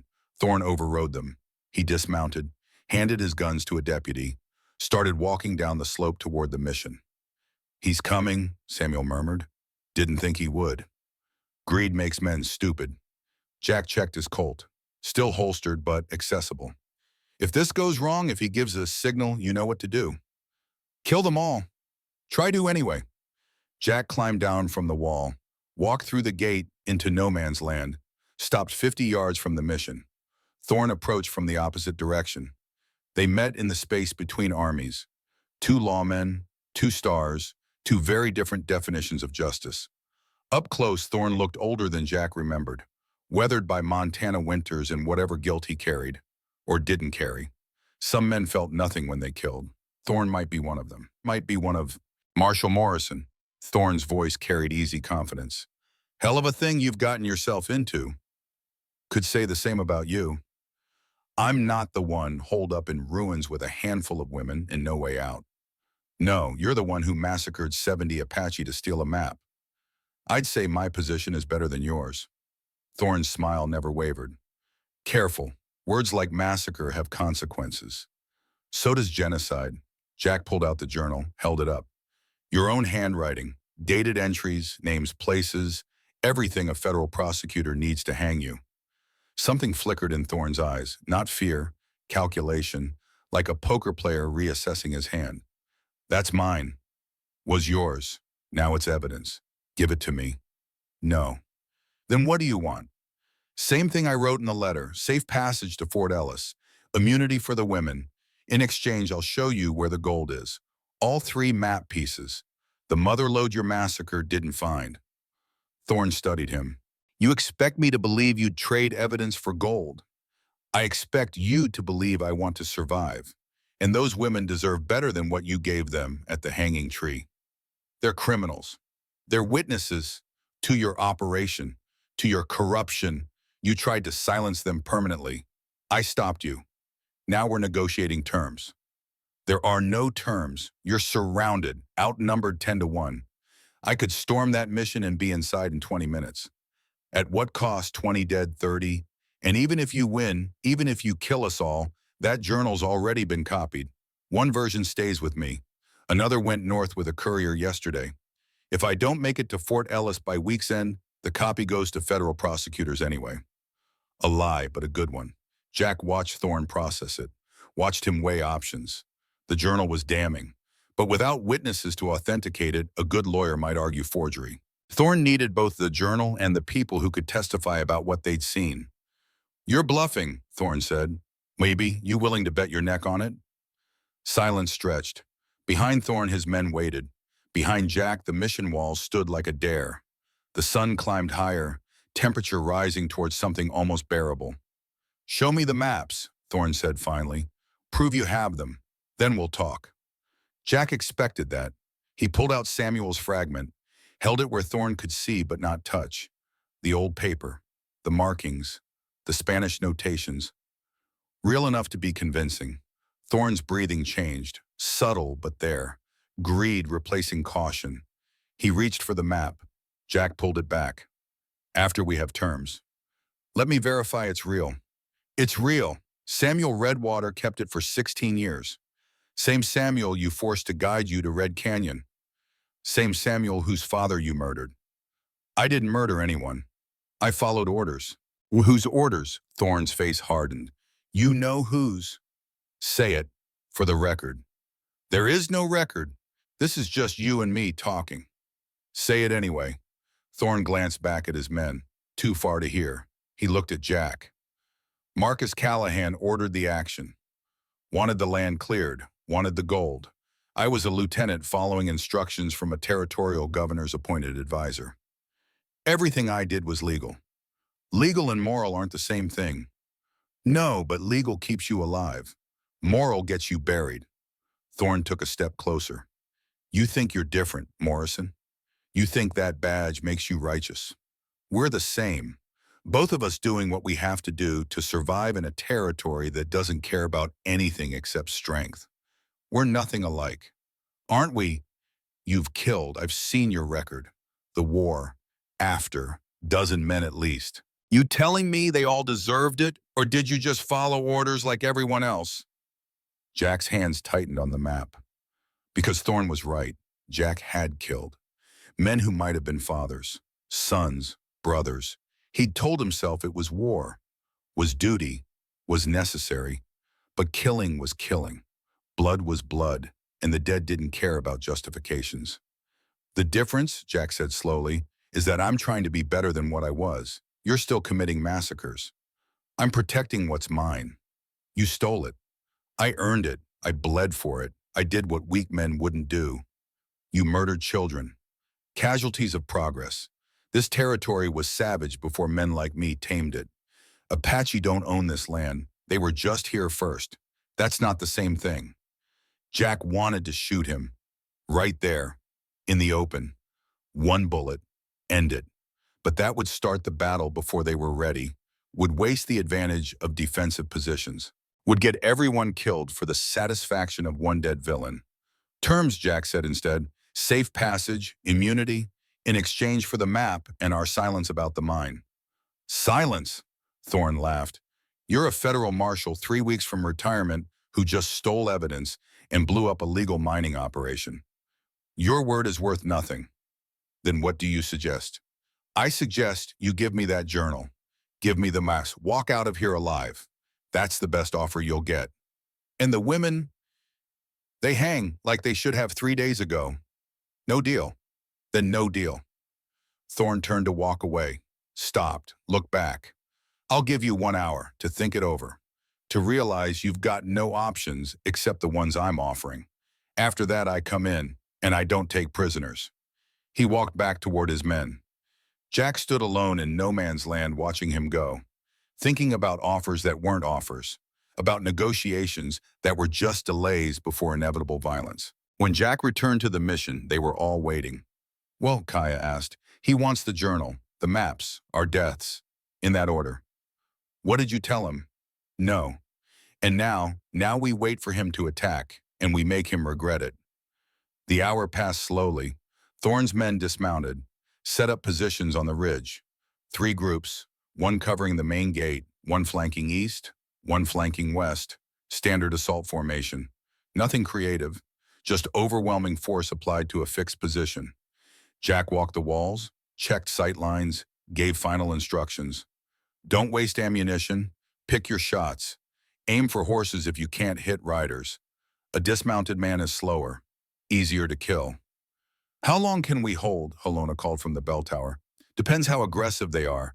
If they charge hard, 20 minutes. If they're cautious, maybe an hour. And then we fall back, inside the chapel, make them work for every room. And when the chapel falls, Jack didn't answer, because the answer was obvious. When the chapel fell, they died. All of them. No prisoners, no mercy, just bodies in ruins, and another massacre Thorne would explain away as justified force against dangerous criminals. Samuel joined him on the east wall. The old scout's face was calm, resigned, a man who'd made peace with death decades ago. My father used to say the earth remembers everything, every drop of blood, every injustice. He said the land itself would eventually balance the scales. You believe that?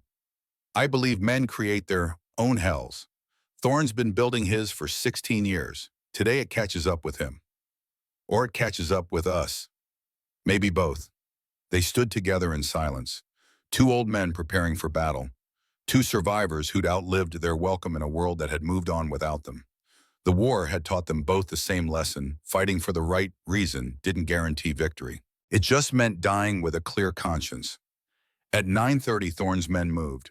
No warning, no signal, just 30 riders splitting into three groups and advancing at a trot. Organized, professional, men who'd done this before. The main group, 15 strong, rode straight for the gate. The flanking groups, 10 each, curved around to hit the walls from both sides simultaneously. "Here they come," Jack called out. "Wait for my signal. Make the first shots count." The riders closed to 200 yards. 150. 100. Jack waited. Let them commit. Let them think they'd reach the walls unopposed. At 75 yards, he gave the order. Fire. The mission walls erupted, 7 rifles speaking as one. The front rank of riders collapsed, horses screaming, men falling. The coordinated charge disintegrated into chaos as the rear ranks collided with the suddenly stopped front. Helona fired from the bell tower. One shot. The eastern flank's leader dropped from his saddle. His horse bolted. 3 other mounts followed, men shouting, trying to regain control. Kaya worked the lever on her repeating rifle. Methodical, precise, each shot finding a target. She'd been killing men for survival since she was 15. This was just another day of proving she had the right to exist. The western flank reached the wall, too close for rifles now. Men dismounting, using picks and axes to attack the adobe, trying to create breaches. Nuna leaned over the wall and dropped rocks on their heads. Crude but effective. Skulls cracked. Men fell back. Jack aimed carefully. Fired. A man at the base of the wall clutched his throat. Went down kicking. Jack levered another round. Fired. Another man fell. This was killing. Pure and simple. No glory in it, no honor. Just necessary violence against men who'd chosen to serve evil. The assault faltered. Thorne's men pulled back, regrouping, counting casualties. 8 dead, maybe 10, twice that wounded. The first wave had been a probe, testing defenses. Now they knew what they faced. "Reload," Jack ordered. "Check ammunition counts. Report." They'd expended 40 rounds, maybe 50. Each woman carried 100 rounds, plus Jack's supply, and total ammunition maybe 800 rounds. Against 42 men, that was barely 20 rounds per target. Not enough for a prolonged siege. "We need to end this fast," Samuel said, "before they settle in for artillery." "Artillery? They're a sheriff's posse, not an army. Callahan owns 3 cannons, keeps them for ceremonial purposes. Thorne can have them here by noon." Jack's blood went cold. Cannons meant the walls wouldn't matter, meant the mission would be reduced to rubble while they cowered inside, meant no defense was possible. "Then we don't wait for noon. We take the fight to them." "That's suicide." "So is staying here." Kaya appeared on the wall. "What are you thinking?" "I'm thinking Thorne wants the maps more than he wants us dead. What if we give him what he wants?" "You want to surrender. I want to negotiate, for real this time. Give him Samuel's map fragment. Tell him the other pieces are hidden, that if he kills us, he'll never find them. But if he lets us go, we'll tell him where to look." "He'll never believe that. He'll believe it because greed makes men stupid. He spent 16 years searching. He's so close he can taste it. One more piece of the map. Just needs us alive long enough to extract the information. And then Then we kill him while he's distracted, while his guard is down, while he's thinking about gold instead of watching his back. It was a terrible plan, full of holes, dependent on Thorne being exactly as greedy as Jack hoped. But terrible plans were better than no plans when the alternative was dying in a siege. Jack raised a white flag, waved it, shouted, "Thorne, let's talk." Silence. Then movement. Thorne appeared from behind cover, walked forward cautiously. His men covered him, but stayed back. Learning from earlier, Jack met him in the same spot as before. No map this time. Just two men with blood on their hands negotiating over corpses. "You killed 8 of my men," Thorne said. His voice was level, but fury lived behind his eyes. "You attacked my position. What did you expect? Expected you to realize you can't win. Expected you to be smart enough to surrender. I'm being smart now. I'm offering a new deal." "I'm listening." Jack pulled out Samuel's map fragment, held it up. "One piece, like I promised. But the other 2, I don't have them. Not here." Thorne's eyes narrowed. "Where are they?" "Hidden in places only I know. If you kill us, you'll never find them. But if you let us ride to Fort Ellis, if you let us go with immunity, I'll tell you where they are. You get the gold. We get our lives. Everyone walks away. You expect me to trust you. I expect you to be smart enough to take a sure thing over a maybe. You can kill us, maybe find the maps in the rubble. Maybe not, or you can let us go. Get what you want.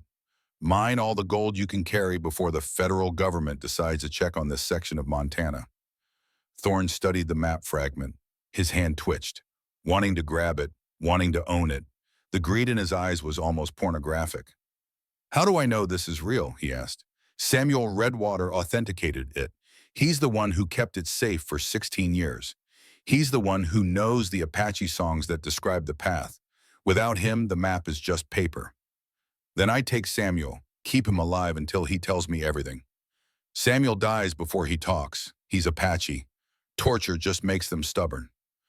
Thorne was silent, weighing options. Behind him, his men waited for orders. They'd lost 8 already, would lose more if they attacked again. The defensive position was too good. The defenders too accurate. A frontal assault would cost 15 more. 20, maybe half his force before they breached the walls. 1 hour, Thorne said finally, to verify this map, to consult with my partners. Then I'll give you an answer. Your partners being Marcus Callahan, among others. Tell Callahan I'm coming for him next, after I'm done here, after I deliver the evidence. Tell him Sarah Morrison's father sends his regards. Thorne's face changed. The girl who died 5 years ago, the land dispute. That was you, that was me, and Callahan's men, and a corrupt court that called it an accident. I'm planning to revisit that verdict, with prejudice. Callahan has friends, federal judges, territorial governors. You'll never touch him. We'll see. Thorne walked away. Jack returned to the mission. The women gathered around. He's stalling, Kaya said, waiting for something. Cannons, Samuel confirmed. I can hear wagons on the north road. Heavy loads. They'll be here within the hour. Jack climbed to the bell tower, looked north, saw dust rising. 2 wagons, maybe 3. Moving slow but steady. Samuel was right. Thorne was bringing artillery. Once those guns were in position, the mission was doomed. We leave, Jack decided. Now, while Thorne's distracted, while his men are spread out expecting a siege. Leave how? Ayasha demanded. They're surrounding us. Not completely. The south approach the collapsed section of wall. It's hidden from the main force. We slip out there, single file, quiet, head south into the Badlands, lose them in the canyons. That's running. That's surviving. We can't win this fight, not against cannons, but we can escape, regroup, get the evidence to Fort Ellis, come back with federal marshals and finish this properly. And the maps, Maka asked. We just let Thorne keep searching. The maps are worthless without all 3 pieces, and we're taking them with us. They moved fast, gathered supplies, ammunition, the journal, the map fragments wrapped in oilcloth, everything they needed to survive a winter run through hostile territory. It wasn't much, but it was more than they'd had at the Hanging Tree. Dakota was the problem, still weak, still feverish despite Nuna's medicines. She could barely walk, let alone ride hard. "Leave me," Dakota said. "I'll slow you down." "No one gets left," Jack said. "We carry you if we have to, and get everyone killed, and survive together. That's how this works." They slipped out through the collapsed section, one at a time, staying low, using rubble for cover. The horses were hidden in a draw 200 yards south. If they could reach them before Thorne noticed, if they could mount up and run before the artillery arrived, a shot cracked the morning. Jack spun, a deputy on the ridge, 200 yards out. Too far for an accurate shot, but close enough to raise alarm. The man fired again, this time toward the mission, signaling. "Move!" Jack sprinted. The women ran, Dakota leaning heavy on Ayasha, Samuel bringing up the rear. They crashed through brush, over rocks, toward the draw where the horses waited. Behind them, shouts. Movement. Thorne's entire force realizing the defenders had run. Organizing pursuit. 30 men or more thundering down the slope on fresh horses, while Jack's group ran on foot across open ground. They reached the draw. The horses were gone.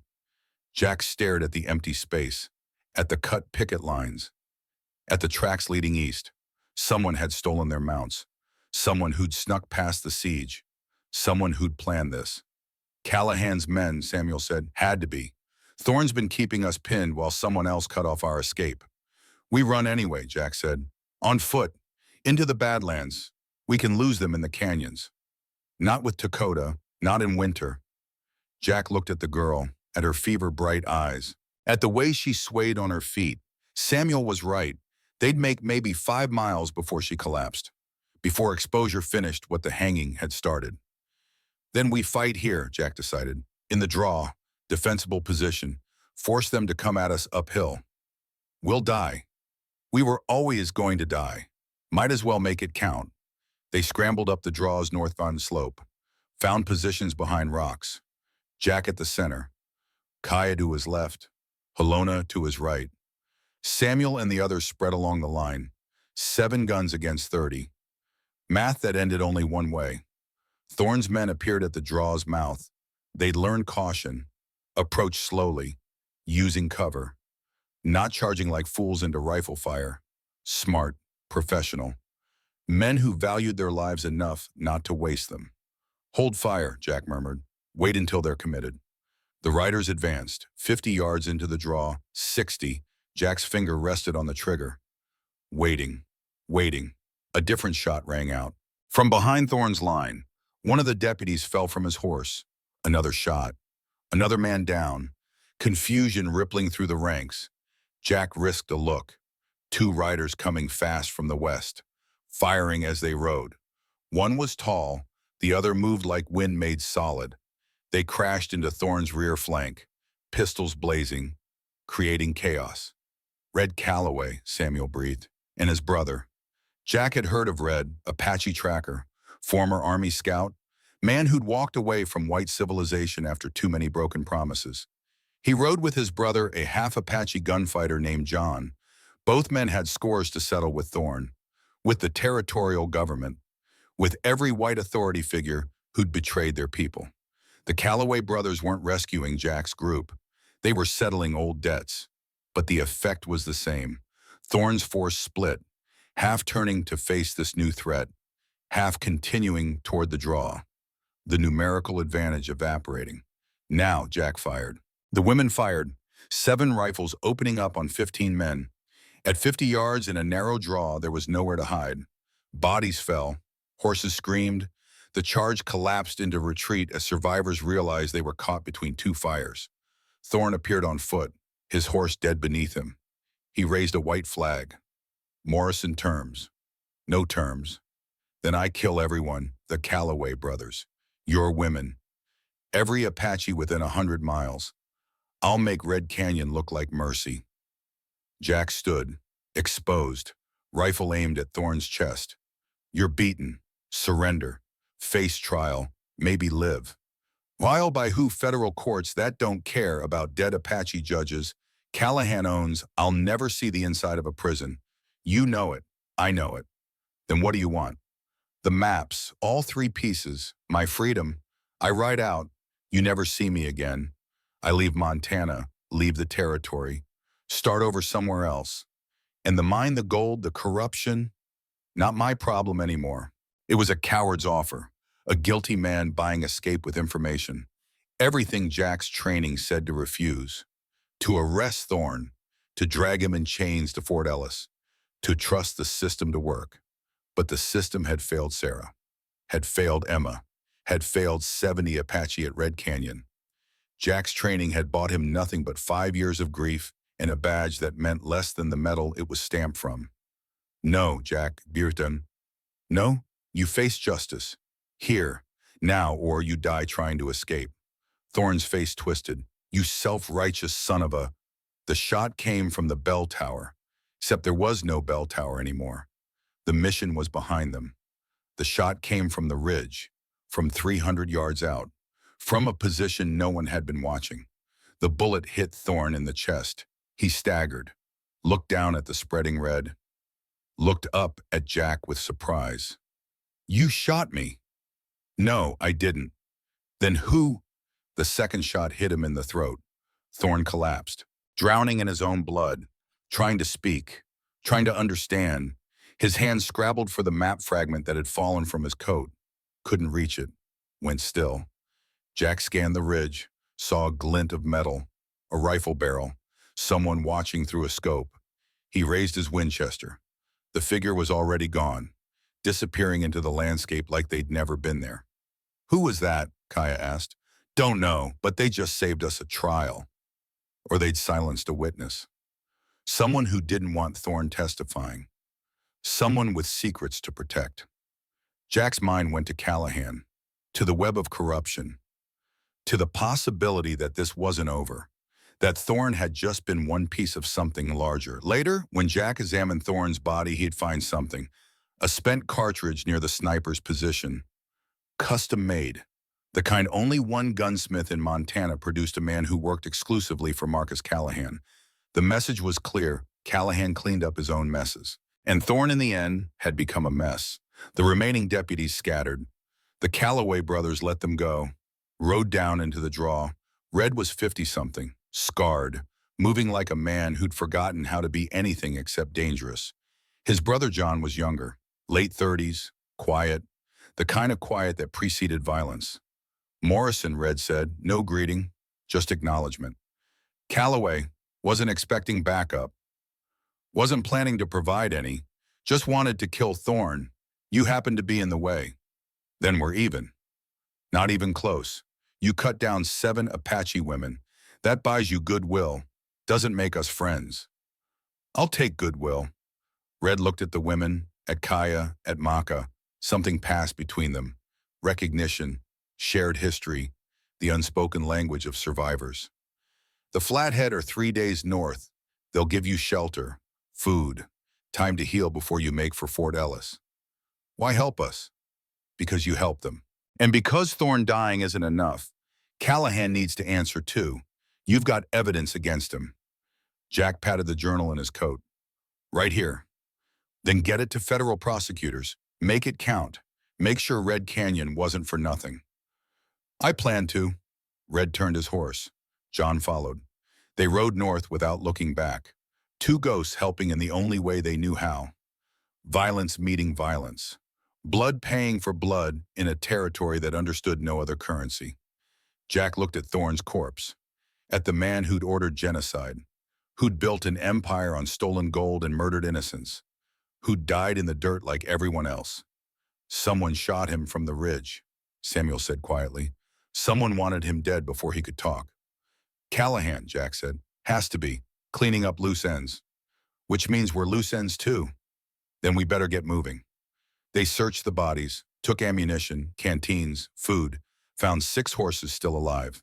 Enough to ride double, enough to get them north to the Flathead, enough to survive.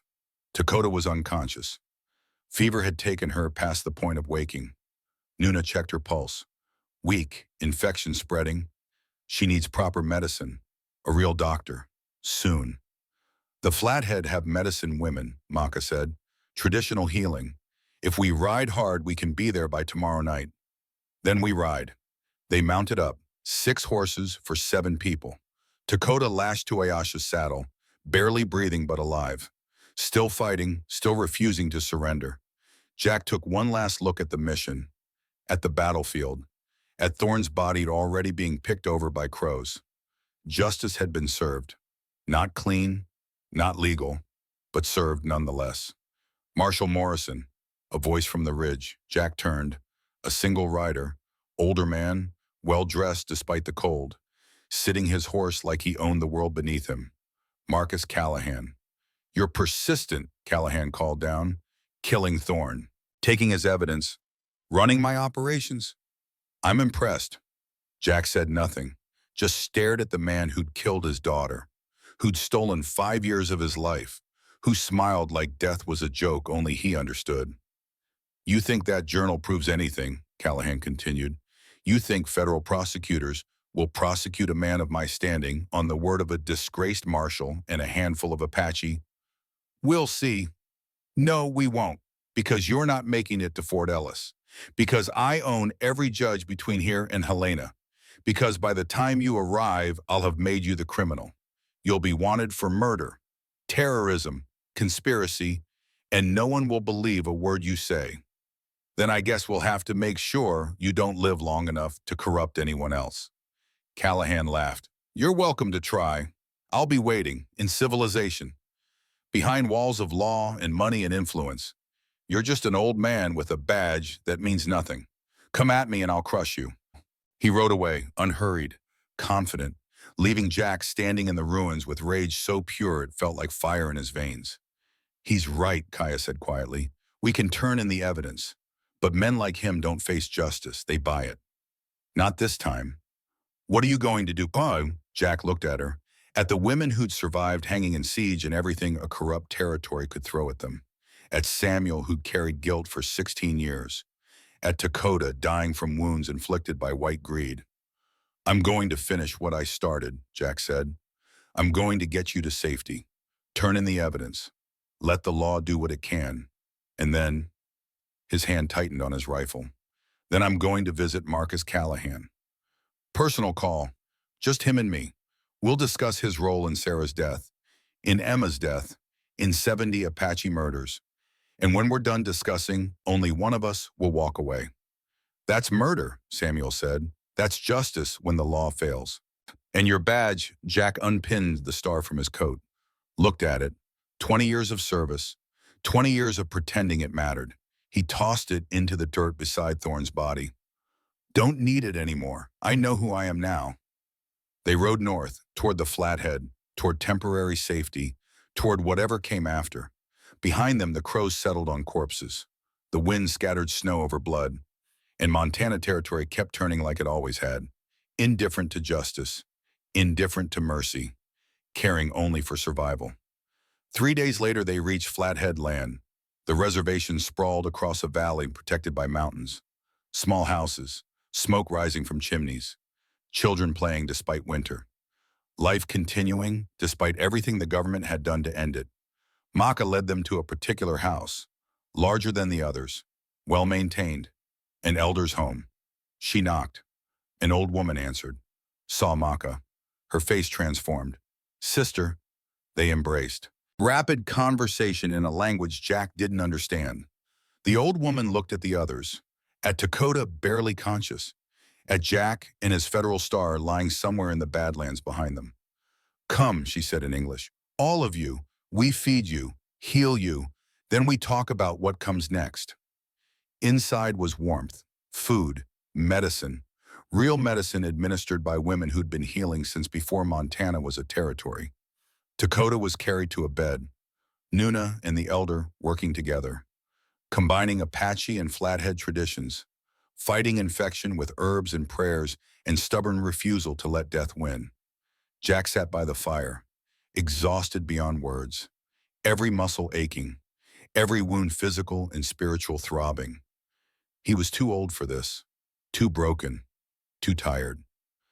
Kaya sat beside him. "Thank you for everything, for cutting us down, for standing with us, for throwing away your life to save ours." "Haven't thrown it away yet, still got work to do." Callahan. You can't kill him alone. Don't plan to be alone. She studied him. You're asking us to help you commit murder. I'm asking you to help me balance scales that have been tilted wrong for too long. The law won't touch him. The courts won't convict him. Judges won't sentence him.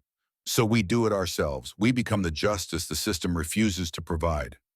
And after, when he's dead, when we're all wanted for assassination, what then? Jack had no answer, because there was no after. No happy ending, just more running, more hiding, more surviving in the spaces between law and chaos. Then we disappear, he said finally. Change our names. Go somewhere no one knows us. Start over. Is that even possible?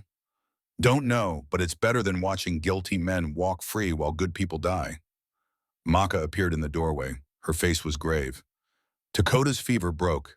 She'll live, but she'll never be strong again. The damage, she stopped. She'll need care for the rest of her life. Then she gets care, Jack said. We don't abandon our own. Our own, Maka smiled sadly. When did we become family? The moment I cut those ropes, the moment you chose to trust me. We're bound now, blood and survival. That's family enough. They stayed at the Flathead Reservation for 5 days, resting, healing, planning. The evidence was secure, the journal, the maps, witness statements written down in case any of them didn't survive to testify. Everything needed to prosecute Callahan. If the law would act, if federal prosecutors had the courage to go after a territorial baron. On the 6th day, a rider arrived. Federal marshal from Helena. He carried papers, official warrants for Jack's arrest, for the women, for conspiracy, murder, terrorism, theft. Callahan had moved first, just like he'd promised. The Flathead elder refused to honor the warrants, said federal jurisdiction didn't apply on reservation land, said the marshal could leave peacefully or leave dead. The marshal chose peacefully. But he'd be back, with soldiers, with authority that overrode tribal sovereignty. We leave tonight, Jack decided. Head for the Canadian border. Crossover. Territory can't touch us there. That's running, Ayasha protested. That's surviving long enough to fight another day. And Callahan, he wins. Not if we make one stop first. They looked at him. Deer Lodge, Jack said, where Callahan keeps his main residence, where he feels safest. We pay him a visit, deliver the evidence personally, with prejudice. That's suicide. That's justice, and I'm tired of waiting for it to find me. That night they slipped away, north toward the border, toward Canada, toward freedom, but first a detour west, toward Deer Lodge, toward Callahan, toward the reckoning that had been 16 years in the making. Jack rode in silence, thinking about Sarah, about Emma, about the scales that needed balancing, about the debt owed in blood. Behind him the women rode, 7 survivors, 7 witnesses, 7 people who'd been sentenced to death and refused to accept it. Ahead Callahan's fortress, his empire of law and money and corruption, and somewhere in between justice, raw and bloody and earned through pain. The snow fell harder, temperature dropping, winter closing in like a fist around Montana territory. Jack pulled his coat tighter and rode toward the gathering dark. Deer Lodge sat in a valley like a jewel in a crown of mountains. Jack watched it from the ridge. 2 days hard riding. 2 days of cold so deep it made bones ache. 2 days thinking about what came next. What had to come next? The town glowed with lamplight, bigger than Last Chance, more civilized. Brick buildings instead of wooden shacks. A courthouse, a bank, churches with real steeples. The kind of place that pretended the frontier had been tamed. Callahan's mansion dominated the north end. 3 stories, white columns, gardens hidden under snow, a fortress disguised as respectability. 20 guards minimum, Samuel said. He'd been counting. Maybe 30. Callahan doesn't take chances. No, but he's arrogant. Thinks walls and money make him untouchable. Jack checked his rifle. He's about to learn different. Kaya moved up beside them. We're not soldiers. We're not a strike force. 7 of us against 30 those are suicide odds. So were the odds at the hanging tree. Didn't stop me then. You were saving lives then. This is revenge. This is justice. Is it, or is it you trying to die with your daughter's name on your lips? Jack turned, looked at her, at the woman who'd survived because he'd cut a rope, who'd fought beside him through hell, who knew him well enough to see what he refused to admit. Maybe both, he said quietly. Maybe I'm settling accounts. Maybe I'm looking for an ending. Does it matter if the work gets done?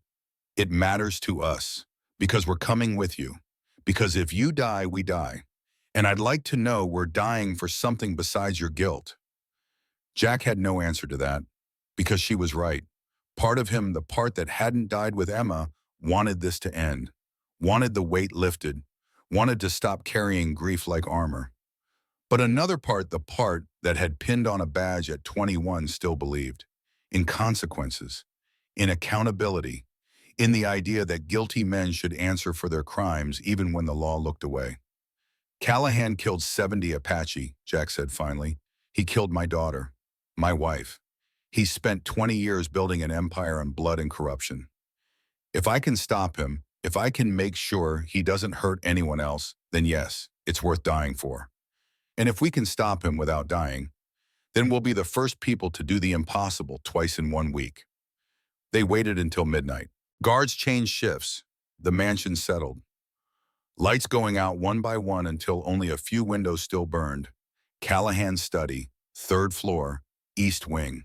He was awake, working, managing the empire that required constant attention. 3 approaches, Samuel mapped in the snow with a stick. Front gate, service entrance, garden wall, all guarded, all watched. No easy way in. Then we make noise, Jack decided. Draw them out, create chaos. In the confusion, I slip inside. Find Callahan, end it. While we're outside getting killed. While you're outside surviving. If I succeed, Callahan's dead. His men lose leadership. They scatter or surrender. If I fail, you run. Get the evidence to federal prosecutors. Make sure all this means something. Helona spoke. She'd been quiet since the Flathead reservation. Thinking. Planning. There's another way. Less deaths. More certainty. They looked at her. Fire, she said. The mansion's built from wood and wealth. Both burn beautiful. We set fires at 3 points. Force evacuation. Callahan has to come out. When he does, we take him. In the open, where his walls don't matter. That kills everyone inside, Jack protested. Staff, servants, innocent people. No innocents work for Callahan. They know what he is. They choose to serve him anyway. Children might be inside. Family. Callahan has no children. His wife left him 5 years ago. It's just him and men who've killed for his money. Helona's face was stone. You want clean justice, go to court. You want results, burn the monster out of his cave. Jack wanted to argue, wanted to say there were lines you didn't cross. But he'd crossed so many lines already, had blown up a mine, had stolen evidence, had led women into battles that should have killed them. What was one more line? What was fire compared to everything else? We warn them, he said finally, give them time to evacuate. Then we burn it. Warning gives Callahan time to escape. Warning gives innocent people time to live. That's the difference between us and him. They approached from 3 sides. Jack and Kaya to the front, Samuel and Ayasha to the east, Helona and Nuna to the west. Maka stayed back with Dakota. The girl was recovering but still weak. She'd argued to come. Lost. Now she waited in the trees with Maka. Backup if everything went wrong. Jack reached the front gate at 1 in the morning. 2 guards, bundled against cold, stamping feet, watching nothing because nothing ever happened in Deer Lodge. Rich men didn't get attacked in their mansions. Wealth was his own fortress. He shot the first guard in the leg. Non-lethal. The man went down screaming. The second guard reached for his rifle. Kaya fired, another leg shot, more screaming. Go, Jack told them. Run. Tell your boss his reckoning is here. Tell him Jack Morrison sends regards. They dragged themselves through the gate, toward the mansion. Bleeding, shouting, raising alarm. Lights blazed in windows. Guards poured out. 15, 20, more. Jack and Kaya were already moving, circling wide, letting the guards chase shadows while real danger came from other directions. Samuel and Ayasha hit the east wall, threw torches over. Dry wood and winter wind did the rest. Fire caught, climbed, spread fast, smoke billowing black against starlight. Halona and Nuna hit the west garden. More fire, more smoke. The mansion caught between two blazes. Guards running, confused, trying to organize bucket brigades while armed intruders fired from darkness. Jack slipped through chaos, entered through the service door. Inside was pandemonium. Servants evacuating, guards searching, smoke filling hallways. He moved like a ghost, upstairs, through corridors, following the map Halona had drawn from descriptions stolen from a servant weeks ago. Third floor, east wing, study door locked. Jack kicked it open. Marcus Callahan sat behind a massive desk, calm, composed. A pistol in his hand pointed at the doorway. He'd been expecting this, waiting. Marshal Morrison, Callahan's voice was steady. Right on time. Jack aimed his rifle. Put the gun down. No, I don't think I will. Callahan smiled. You're here to kill me. I'm going to defend myself. When my men arrive, they'll find you dead. Self-defense. Case closed. Your men are busy evacuating your burning mansion. Inconvenient but manageable. I have other properties, other houses. Wealth buys flexibility. Doesn't buy innocence. Doesn't erase what you've done. I've built an empire, created buzz, brought civilization to savagery. My legacy will last centuries. Your legacy is genocide, theft, murder. My legacy is success in a world that rewards strength. You think I'm unique. Every empire is built on bodies. Every fortune requires sacrifice. I just had the courage to do what weaker men wouldn't. You had my daughter killed. I don't even remember her. Callahan's smile widened. How many ants do you remember stepping on? That's what ordinary people are to men like me. Insects, obstacles, things to be removed when they inconvenience progress. Jack's finger tightened on the trigger. You're going to remember her now. You're going to mom with her name in your ears. Shoot me and you prove me right. That law is just violence with better PR. That justice is whatever the man with the gun says it is. You'll be no different than me. I'm nothing like you. Aren't you? You've killed how many men this week? 10, 15 blown up buildings. Led armed assaults. All because you decided the law wasn't enough. That's what I do. Decide what's necessary and act. We're the same. No, I kill to protect. You kill for profit. Does the dead care about motive? Does your daughter's corpse care whether I killed her for land or justice? Death is death, Morrison. The rest is just stories we tell ourselves. The study door exploded inward. 3 guards, guns drawn. They saw Jack, saw Callahan, chose sides in an instant. Jack dove. Behind the desk, bullets punched wood. Callahan fired, not at Jack, at his own guards, dropping 2. The third hesitated, confused. Jack shot him. Center mass. The guard fell. Why, Pao? Jack demanded. Why kill your own men? Because they saw me with a gun pointed at you. Saw me defending myself. Can't have witnesses saying I was the aggressor. Now it's just you and me. No witnesses. No proof. Your word against mine. Callahan stood, moved toward a bookshelf, reached behind it. A panel swung open. Secret passage. Escape route. Jack fired, missed. The bullet sparked off stone. Callahan was already through. The panel swinging closed. Jack ran, shouldered through before it sealed. Dark passage, narrow stairs leading down. Callahan's footsteps echoing ahead. The passage opened into a tunnel, underground, leading away from the mansion. Emergency exit for rich men who plan for riots and revolution. Jack followed, his breath loud in enclosed space, his heart hammering. The tunnel ended in a stable, hidden, well-stocked. 3 horses ready. Callahan was mounting. Saw Jack emerge. Fired. The bullet whined past Jack's ear. Jack shot back. Hit the horse. The animal screamed. Threw Callahan. He hit hard. Rolled. Came up bleeding. You shot my horse, Callahan said. Genuinely surprised. That's a valuable animal. So was my daughter. Jack approached. Rifle aimed. Callahan on the ground. Bleeding from a gash on his head.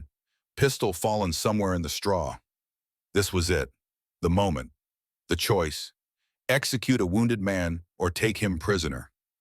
Let law handle it or become the justice system himself. You can't kill me, Callahan said. You're not a murderer, you're a lawman.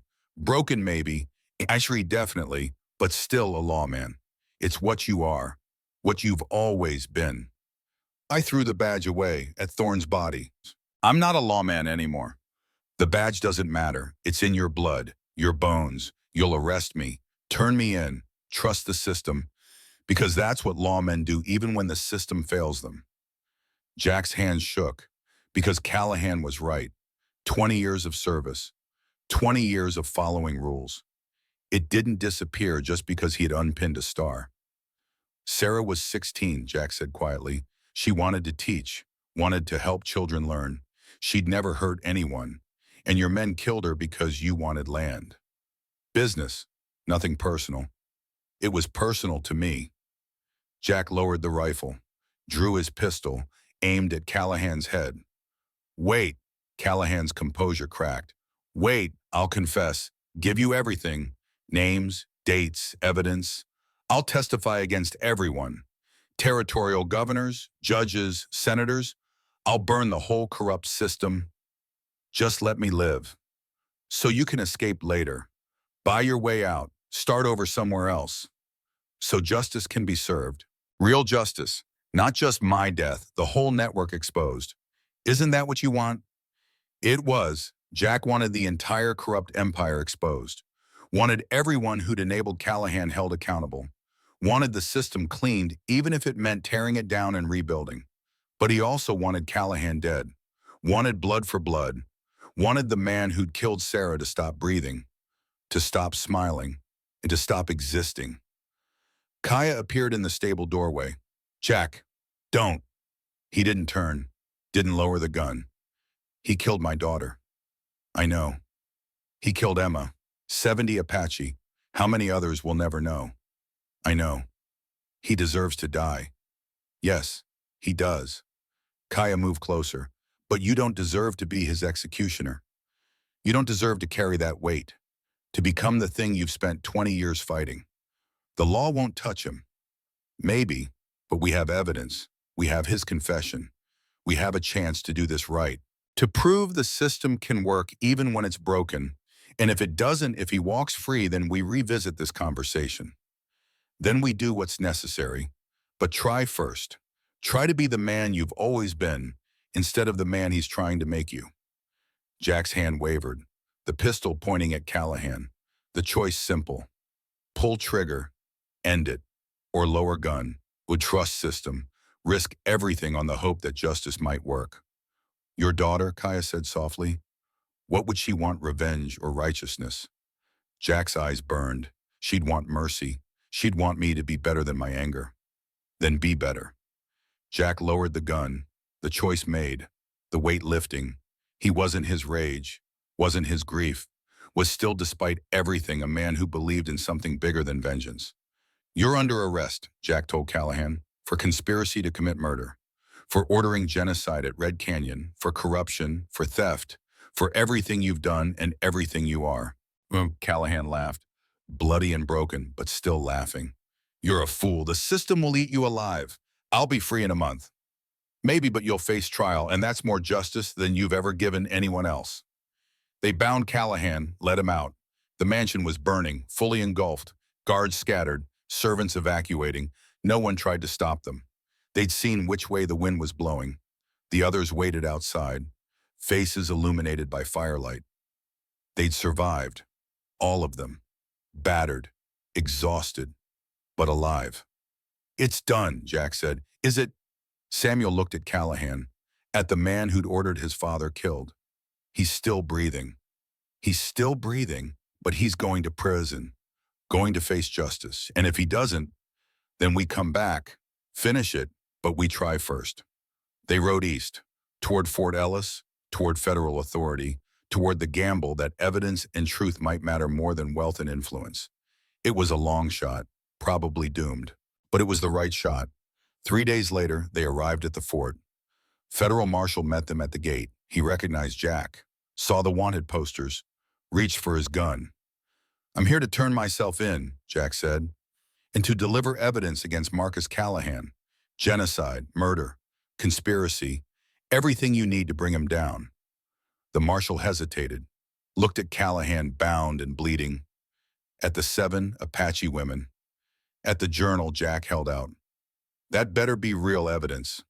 Read it, then decide. They spent 2 weeks at Fort Ellis while federal prosecutors reviewed the case. The journal, the witness statements, Callahan's coerced confession, map fragments showing illegal mining, everything Jack had fought for, everything they'd survived to deliver. The prosecutor was a thin man named Wilson, career bureaucrat, but he had eyes that still cared about justice. He read everything, twice, then looked at Jack. This is actionable, prosecutable. I can bring charges. Whether they stick, Wilson shrugged. Callahan has friends, money, influence, but I'll try. That's all I ask.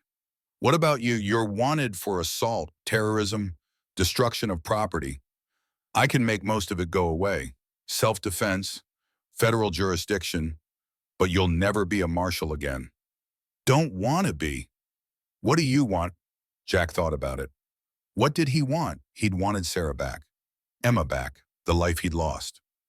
But those were impossibilities. The past was buried. The future was all that remained. I want those women protected, given land, resources, immunity from prosecution. They've been through hell. They deserve peace, and for yourself, I'll take whatever comes. The trial happened in Helena 3 months later. Federal court, standing room only. Callahan's lawyers were expensive, aggressive. They attacked every piece of evidence, called Jack a disgraced officer, called the women liars, called Samuel a traitor to white civilization. But Wilson was prepared. He had documents, dates, testimony from Red Calloway, who'd emerged from hiding to testify about Red Canyon, had letters Callahan had written, contracts he'd signed, a paper trail that even the best lawyer couldn't explain away. The jury deliberated for 6 hours, guilty on all counts. Callahan showed no emotion, just sat while the judge sentenced him to life imprisonment, hard labor, no parole. He'd die in chains, in darkness, in a cell built for men who'd believed themselves above consequences. Outside the courthouse, Jack stood in spring sunshine. The winter had finally broken, Montana warming towards something livable. Kaya found him. You did it, got justice, proved the system could work. This time, this once, against ridiculous odds. But you did it. We did it, all of us, together. She smiled. What now? What does Jack Morrison do when he's not saving Apache women or bringing down cattle barons? I have no idea. Want to figure it out together?